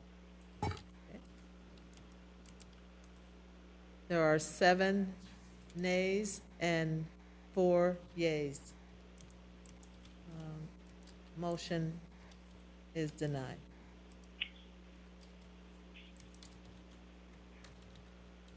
Councilmember, sorry about that. Madam Clerk?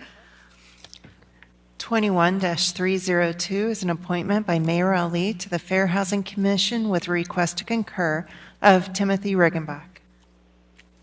Can I get a motion to approve? Councilmember Reckriegel, seconded by Councilmember Velpula. Any discussion? Please cast your ballots. Councilmember Velpula, can you cast your ballot? Okay. Motion passes with 1 abstention. Councilmember Riggenbach. You forgot me. Oh, I'm sorry. Thank you. Councilmember Jackson? Yes. Okay. Motion passes. Thank you. Okay. Madam Clerk? We are at unfinished business. 21-275 is a request by Councilmember Riggenbach for the following. A is a request to reconsider item number 21-275, which is B, a communication from the City Manager and Director of Community Development with a request to concur with a recommendation from the Planning and Zoning Commission and staff to adopt an ordinance approving a special use in a Class R4 single-family residential district for a short-term rental at 1030 North Elmwood Avenue, Peoria, Illinois. Councilmember Riggenbach? Move for approval of the reconsideration. I get a second. Councilmember Seer? Any discussion? Councilmember Riggenbach? Thank you, Madam Mayor. This is something that we don't do often, bringing motions of reconsideration, but I think it shows some wisdom and some willingness of the council to hear concerns throughout the community as well as among our colleagues. As several of us have talked, and Councilman Graham and I talked multiple times in the last few days, we would like this to be reconsidered, and we specifically have some items that we would direct Director Doolin to explore and bring to the Planning and Zoning Commission. And that would be a concern that's been resonating among colleagues here around the Horseshoe about the special use should end with the sale of the property. So we don't want the special use of an STR to be a site approval, as it is with liquor, as appropriately we've just discussed, but we want it to be attached to the individual, to the property owner. There's also been discussion about the appropriate number of tenants or renters in the STR, and the number of 6 unrelated adults has come up. So we would like the Planning and Zoning Commission, through our guidance, to look at that, to have a concrete cap as to unrelated. Now, if you're a family of mine that has 7 people in it, that's not going to apply, but it's 7 unrelated adults. And then the third point of consideration would be the number of STRs in neighborhoods. It's been brought up multiple times that neighborhoods that have homeowners associations can have a covenant that would prohibit STRs from locating at all in them. And some of our heritage neighborhoods don't have that luxury. So let's look, and briefly we had staff explore this, whether it's a 3% cap or a 5% cap. It would allow neighborhoods, and now we're not talking about just arbitrary words neighborhoods, but looking at GIS tract registered city neighborhoods, that there would be a cap as to how many STRs could be in those neighborhoods. So those are the 3 items that Councilman Grabe and I discussed that we would be willing to and I will move for a deferral after this gets approved, but to bring this back in 2 weeks, let the Planning and Zoning Commission weigh in with some thoughts, and then get this done so that people will know we are open for business, but we do have expectations. Okay. So, Thank you, Councilman. What we have is a motion on the floor to reconsider, and that's been seconded, and we're at discussion. Councilmember Velpula. Madam Mayor, I like the proposal, but I also wanted to say something. In my opinion, as a council, we should minimize our role in case-by-case Airbnb decisions. That's what I feel personally. Instead, I would sincerely opt to codify fairly liberal policies that apply across the city and are enforced by our city staff. So we don't want to come back again and again looking at each and individual every property. Let's come up with an idea where we, the suggestions made by learned councilmen are pretty good. So when we come up with these ideas, I probably don't want to see this on the council discussing about whether this house is suitable for Airbnb, whether it is not. Let's make it more uniform. That's what I wanted to put it forth. Thank you, Councilman. Councilmember Kelly. Thank you, Madam Mayor.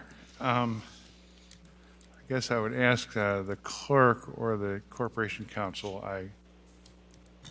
I'm a little concerned about this. Is it so that you can only reconsider a defeated motion at the following meeting and not beyond the following meeting? Is that? The following meeting. In other words, this is the following meeting. Yes. Right here. Yes. Okay. Our next meeting, we don't have a defeated motion to reconsider. Right. We're doing it We have a today. defeated motion to reconsider at this meeting. I don't want to be but is that correct? Council? Yes, Councilman, your council rules indicate that, and as was properly done, by 12 o'clock on Friday, the Friday before the meeting is to occur, if a request to reconsider a motion is made, it's placed on this agenda, and it has to be the next regularly scheduled meeting following the one where the vote occurred. So, Councilman Riggenbach, I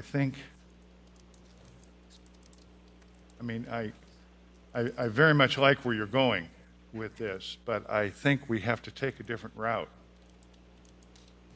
I think we have to either pass or not the ordinance or the item that we defeated last time tonight. My understanding is that we have a motion on the floor to reconsider. We would vote that up or down. Councilman's expressed his intention of, after that's voted, should that be voted up to approve, that he would make a motion to defer the original item. If we can do that, that's fine, but I'm not sure we can do that. Council? That would be allowable. So the motion to resurrect the prior item has to occur at the next meeting. Once it's back on the table, it's treated like any other agenda item and can then be voted on. It can be deferred, it can be further tabled, whatever your pleasure. I'm sorry for taking your time, everyone's time. Thank That's you, all right. Madam Are you Mayor. saying, Council, that it couldn't be deferred tonight? It could be deferred, ma'am. It can be deferred tonight. Okay, that's my understanding. Okay. All right. Thank you. Councilmember Greb? Mayor Ali, I think you're all very, very lucky that Council Member Riggenbach could be so concise in stating my feeling as well. Therefore, that'll save us a lot of time. I support this approach. There are a lot of moving parts, and I think the council is in a very cogitative, thoughtful mode tonight, which is good. What a wonderful job. Thank you. Okay, we have a motion on the floor to reconsider the item number 21275. Since there's no more discussion, I'm going to ask you to cast your ballots.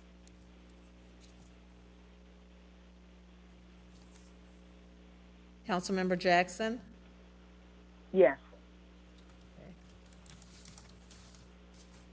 That's 10 ayes and 1 nay. Councilmember Jensen.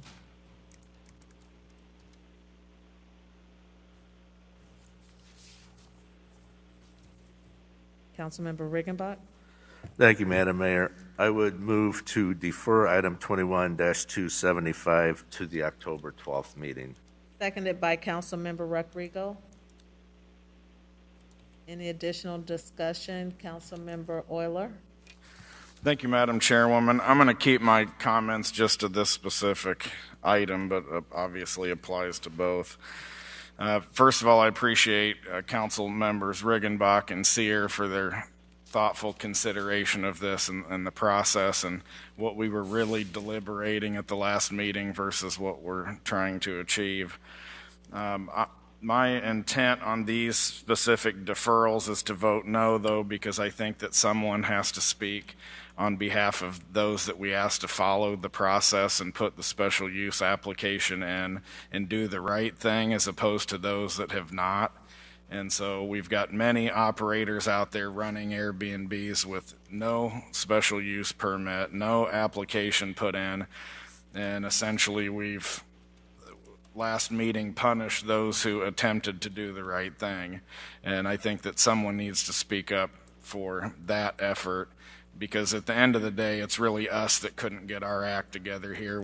This has been on the table for close to 2 years now, and our staff has put a lot of time and effort into crafting something that works for us, and it's us that has moved the goalpost on people and changed how we intend to handle it, and I think that's really unfortunate. But I definitely support the consideration of council wanting to continue to reevaluate how we do this right, and my no is definitely not against those efforts to try and come up with something that works for everyone, but to point out the fact that we do have people that invested in our community and try to follow our rules and have an expectation on how we conduct ourselves in our decision-making processes. And I also want to mention some phone calls that I received after the last meeting, which is indicative of the concern I had 6 months ago when we went this path, was real estate agents informing me that they were needing to determine immediately if they were going to cancel purchase contracts on properties in our city because of lack of confidence that we would approve their special use here. There's no contract accommodation in residential real estate for a delay on a zoning issue. That's commercial. And especially in a market as attractive as what we've had the last close to a year now, getting a seller to decide that they're going to wait 2-3 months to go through our process when they could potentially have another buyer come to the table isn't going to happen. So we really caused a lot of panic amongst people on what this means for them. So I appreciate this reconsideration. And then I also saw something today published, and it's very simple, but just kind of struck me in reading it and gave me a little bit of thought into this topic. Banks don't like Bitcoin, taxis don't like Uber, hotels don't like Airbnb, bookstores don't like Amazon, cinemas don't like Netflix, 9-to-5s don't like remote work. Innovation is not always liked. I understand that this is different. It's going to be a change in the way that we perceive things and how we do things, but it's being done very successfully all over the country, and I think it's something that definitely can encourage investment, because I deal every single day in properties that you can't get the return anymore that you used to. The necessity to invest in the property far outweighs the ability to get it back in the end. And having a self-governing process where someone can go in and say, this was a good or bad property, I would or wouldn't stay there again, gives incentive to invest and manage those properties. And at the end of the day, if it's not being done right, we yank it. So I appreciate the consideration. Thank you. Thank you. Councilmember Jensen.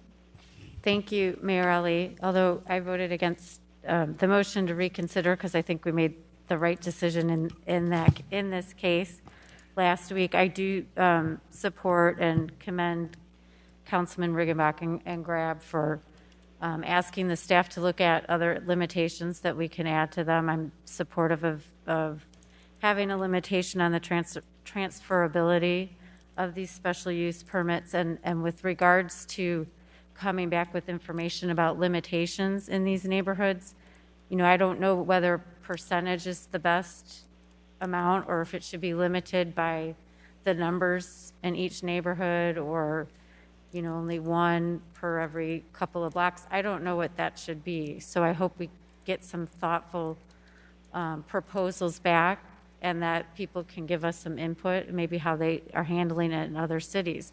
Just because we have regulations of these short-term rentals does not mean that we're against them or that we're against innovation. But we have to remember the people. If you look at the map that Joe Doolin sent me today, of the 60 that are out there that are already operating, the bulk of them are in our older heritage neighborhoods. They are not up north where there are neighborhoods that can have restrictive covenants that prohibit these. We're not against them, but we want to make sure that they are regulated in a way that they do not destroy our older neighborhoods. When you don't have a substantial amount of owner-occupied properties in a neighborhood, it loses its value. We're not opposed to that. We live in these neighborhoods because we like the diversity of it. We're not against rental properties, and we're not against Airbnbs, but they have to be done in a way that the neighbors get noticed, they can give input, and there are limitations on them to make sure that the quality of life in those neighborhoods is still high. So I support the motion to defer, and I hope we have good further discussion and we come up with an even better plan. Thank you. Thank you. Councilmember Allen. Thank you, Madam Mayor. I think we are at a good place right now. However, I do want us to get to our end result in a very swift manner. I think that the Airbnb or BBNB or whatever the phrase are for these type of short-term rentals, this cloud is going to continue to keep looming over us. And so we need to figure out where we're going with this so that way we can be fair to those who are investing into these properties, and then also those who are living in these neighborhoods. So that way we can start managing expectations. And so I think that's very important. As a council, we do get to a consensus, and a consensus fast. Thank you, Madam Mayor. You're welcome. Thank you. The motion is to defer until our next council meeting, which is October the 12th. In between that time, council members will work with staff and try to expedite some adjustments so that we're able to take a vote at the next council meeting and not drag this on and on. Please cast your ballots. Councilmember Jackson? Yes. Okay. Motion passes 10 ayes, 1 nay. Councilmember Euler.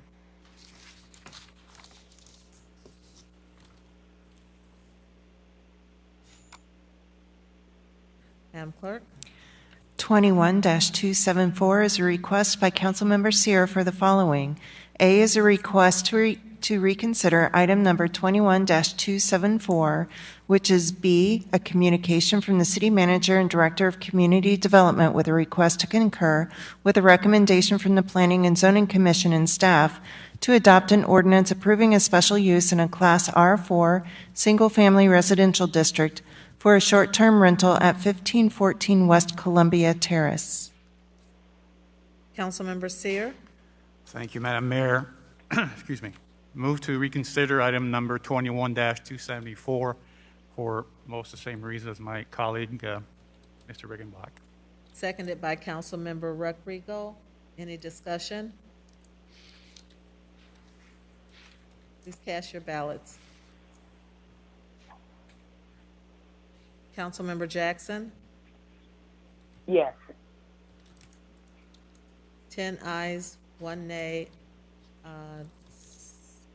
10 ayes, 1 nay. Councilmember Jensen. Councilmember Seer? Madam Mayor, on item B, before I make my motion, I'd like to ask a question to Director Doolin, if he's close to the microphone. Our conversation today, Director Doolin, can you tell our listening public here what you told me about the software, number one, that the city is using to locate all these Airbnbs, and how many we have, and approximately what are the locations right now that you can tell and we can talk about? Thank you. Yes, sir. So the city has a contract agreement with a company called Host Compliance. It's essentially what they do is a lot of times with these rental properties on the websites that they're advertised, the addresses are not being identified. You don't really know the address until you book the property. So it's really hard sometimes for staff to be able to build a case for a property that's not registering because we don't have the exact address, nor do we know where to look. So we have a contract with that company that essentially scans about 40 to 45 of these rental sites that exist, Airbnb, VRBO, those kind of the main ones, but there's a lot of side ones that do it as well. On a monthly basis, they give us that list of properties that have been advertised within that 30 days. They essentially also work to notify them that they need to register. The short-term rentals will actually register through the website. In addition to that, the company has a 24/7 hotline for non-emergency complaints. Issues such as maybe too much parking or other violations, if you want to call and let them know. What the company essentially does is immediately contacts the owner to let them know they're having an issue too. We've been working with the software company for probably about the last 6 or 7 weeks to get it up and running. We hope to have it finalized and ready to go in the next 2 to 3 weeks. With that, we have done some preliminary data dumps of addresses that exist within the Peoria area. Until we go live and start doing the research on the properties, we don't have an exact number. It could be anywhere from kind of 65 to 70 up to 90 to 95 specific parcels with about maybe 110 to 115 separate units. We have some buildings that might have more than one unit that has the Airbnb. While council map shows that they're primarily located kind of in the heart of Illinois, spread throughout the entire community. The map shows they're all not just located in areas. They have higher concentration in some of closer to the town area and closer to the OSF medical facilities. Breaking up a little bit, our community. Director Doolin, can you say that last part again in terms of where they're located? Yes, they're a large concentration of them are located in our older neighborhoods, specifically around kind of, I believe, probably the medical facilities in Peoria. That's where we see and anecdotally hear a lot about people who are utilizing these. But they are spread out throughout the entire community. Each area you can see on the map, and I'm happy to follow up with council and share that map for everyone. They are in kind of all areas of the city as well. Thank you, Director Doolin. Madam Mayor, I want to say thank you to my colleague, Mr. Riggenbach and Valpula, Mr. Orler, for their adult conversation about this matter. And I move to defer item B until next meeting, October 12th. Thank you. Is seconded by Councilmember Kelly. Councilmember Allen. Thank you, Madam Mayor. Councilmember Jackson texted me and said she has gotten disconnected. So I just want to say that for the record. What? That she's got She's back connected? No. She said she's got disconnected, so I don't I don't think she's live right now. No, Are we able to get her back on? We are unable to reconnect at this point. Okay, thank you. Okay. It's been moved and seconded to defer this item. Please cast your ballots.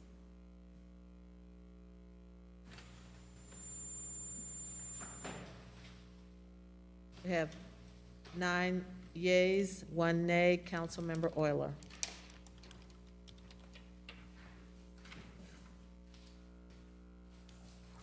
Okay.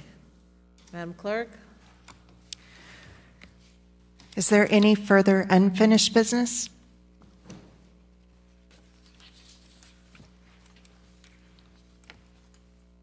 No further unfinished business? Then we would be at new business.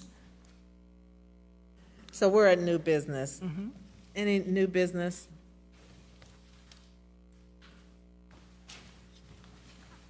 Councilmember Jensen? Thank you, Mayor Ali. This is actually old business, but I just wanted to follow up.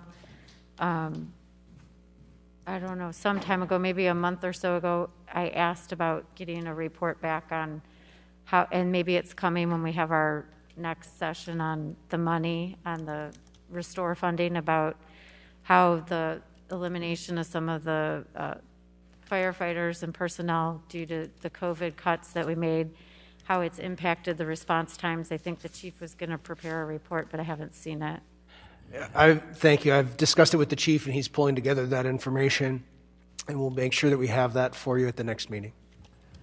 Thank you. Okay. Councilmember Sear? Thank you, Madam Mayor. Last Wednesday was an open house in the 5th District on Town Line. We all heard, hopefully, a Peoria production shop. And a Peoria production shop was founded in 1941 with a business model of manufacturing. And in 1951, they became a non-for-profit, and they operate about 130,000 square feet over there. It's just a great business, and they just changed their name from the Peoria Production Shop to Peoria Production Solution, which it's obviously a lot more conducive to business in 2021. I'm sorry, I was away from the microphone here.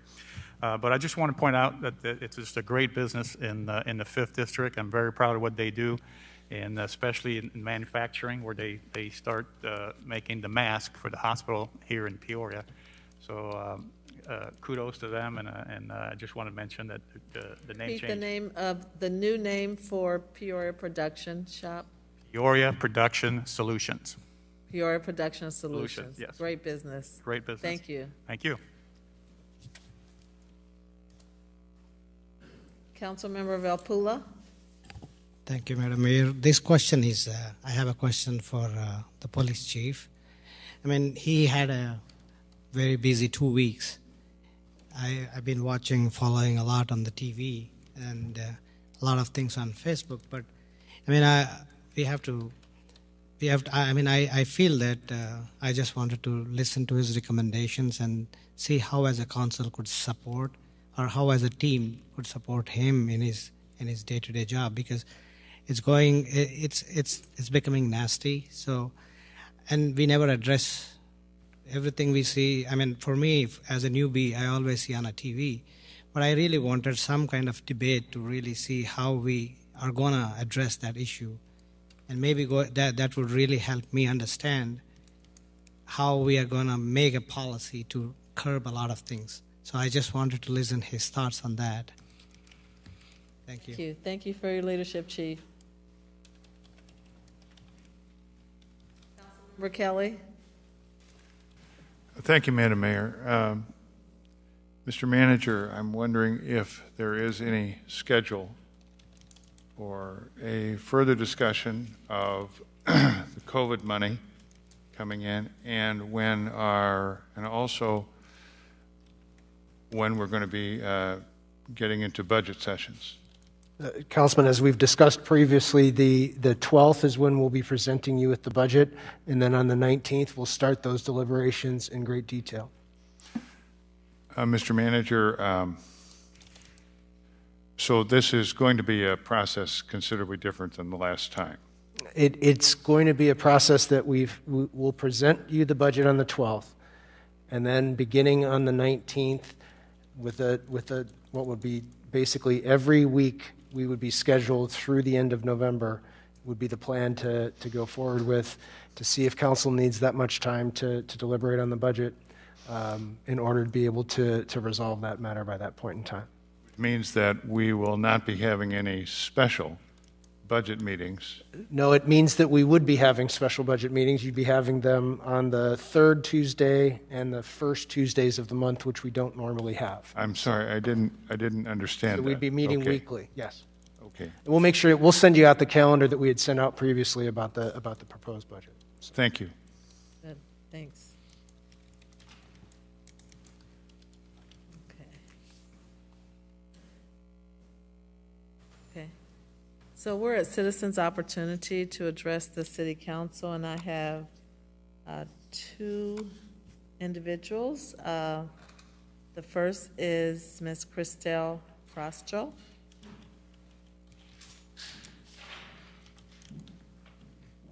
Thank you.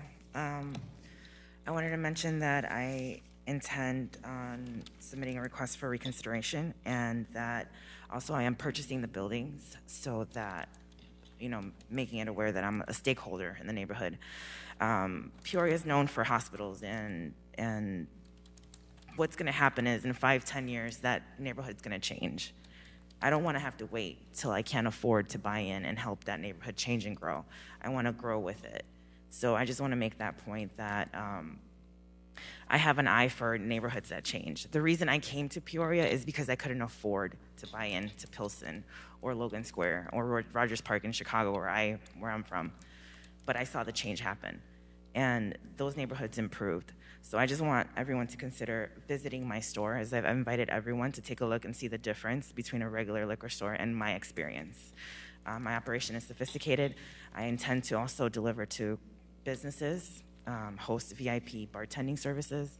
There's lots of angles. A year ago when COVID hit, I came to City Legal and I asked if there was an ordinance for delivery. There wasn't one. And so I was going to help work with that, with the city, to bring that. So that's something that's a need that I was excited to see happen. COVID hit. My business wasn't even open. It cost me 3 times as much to renovate the Trefskers building, plus pay my staff, plus wait on delayed permissions and everything. We made it through. I'm at the position now where I want to continue to grow. So I am going to continue to advocate, and I invite everyone respectfully to come visit my store, see the experience, see the difference. If it was a regular just liquor store, I wouldn't be embarrassed to be here and asked to put it in a bad neighborhood, but it's not. It's a different. I'm bringing life back to a dead building. And I chose Trefskers for a reason, because Trefskers grew. I'm choosing this because it used to be the old Lums building. People know these buildings. They have great parking. They're accessible to the downtown area, and they're accessible to just in general for delivery. So I've outgrown my space. I'm still proud and happy to be here and to keep growing with Peoria. But I just want to make sure that it's known that I'm going to continue to respectfully fight for my opportunity. And I like this due process because you can see both sides. And I think for an individual to be considered, even when others have been denied, you have to look at the picture as a whole. Why were the other people denied? So I'll bring back more information. I'm flexible. I'm ready to adapt, pivot, whatever it is need to do to survive and keep growing, because that's what I've done so far. I have 4 businesses here, plus rentals, plus two renovation companies. I mean, I'm invested in the Bluff. That's where my properties are. That's where I live. So I just want to say thank you. And then there was one more thing that was brought up as far as the census. I just want to let it be known that that number's a lot higher than the numbers are. People are scared to participate. So if the city is going to consider communication to the community, that it's inclusive and new ways of communicating through video, for example. TikTok is popular because people are visual learners. There's a gap between language barriers. So a lot of people, like if the schools are sending things to the parents don't read. So just consider making sure that if you're going to want to communicate things in Spanish, that they're in forms where people can actually get the information and understand it. And you have my support for that as well. Thank you very much for your time. Thank you, Ms. Frostro. Next, we have Ms. Mona Wenger.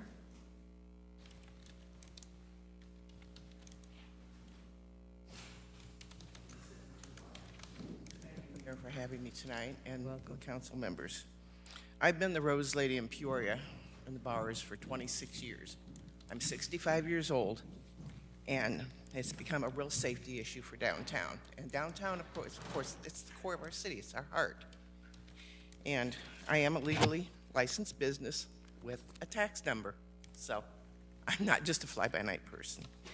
And I figured someone needs to step up and ask for help with this because it's just so unsafe down there. Now there's so much loitering going on, and the police are trying to control it, but the things that they're doing to try to control it are having a negative impact on a lot of us. They're closing off all of the parking lots. There's no place for the customers to park, let alone the people that work down there. And the people that work down there really need to be parked on Main Street so that we have a safe place to park and avoid all the problems that are associated with these people loitering.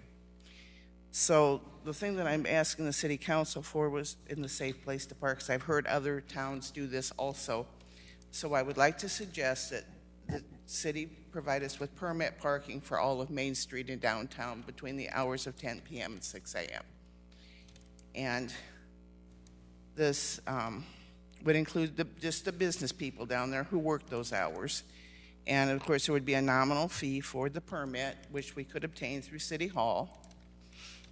And the permit could be something like a placard to hang on our rearview mirrors to show that we are allowed to park there during those hours, rather than taking away our parking, which they've taken away almost half of our parking now down there. So because they keep blocking everything off because of the loitering. So I just came tonight to see if I could get something going for the people that work down there in these hours and see if the city would help us with this.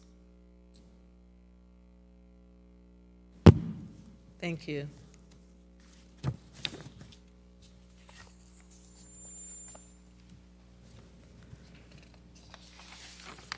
Okay. We are at executive session. Do we have an executive session? Yes, ma'am. We have executive session per 5 ILCS 122C11 for litigation and 5 ILCS 122C21 for the discussion of closed session minutes.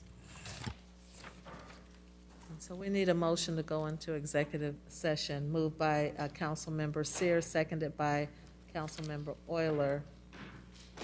Get your ballots. Passes unanimously.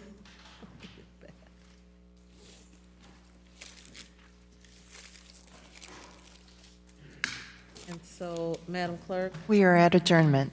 Okay, we need a motion to adjourn. By Councilmember Allen, seconded by Councilmember Euler. Please cast your ballots. Thank you for your service.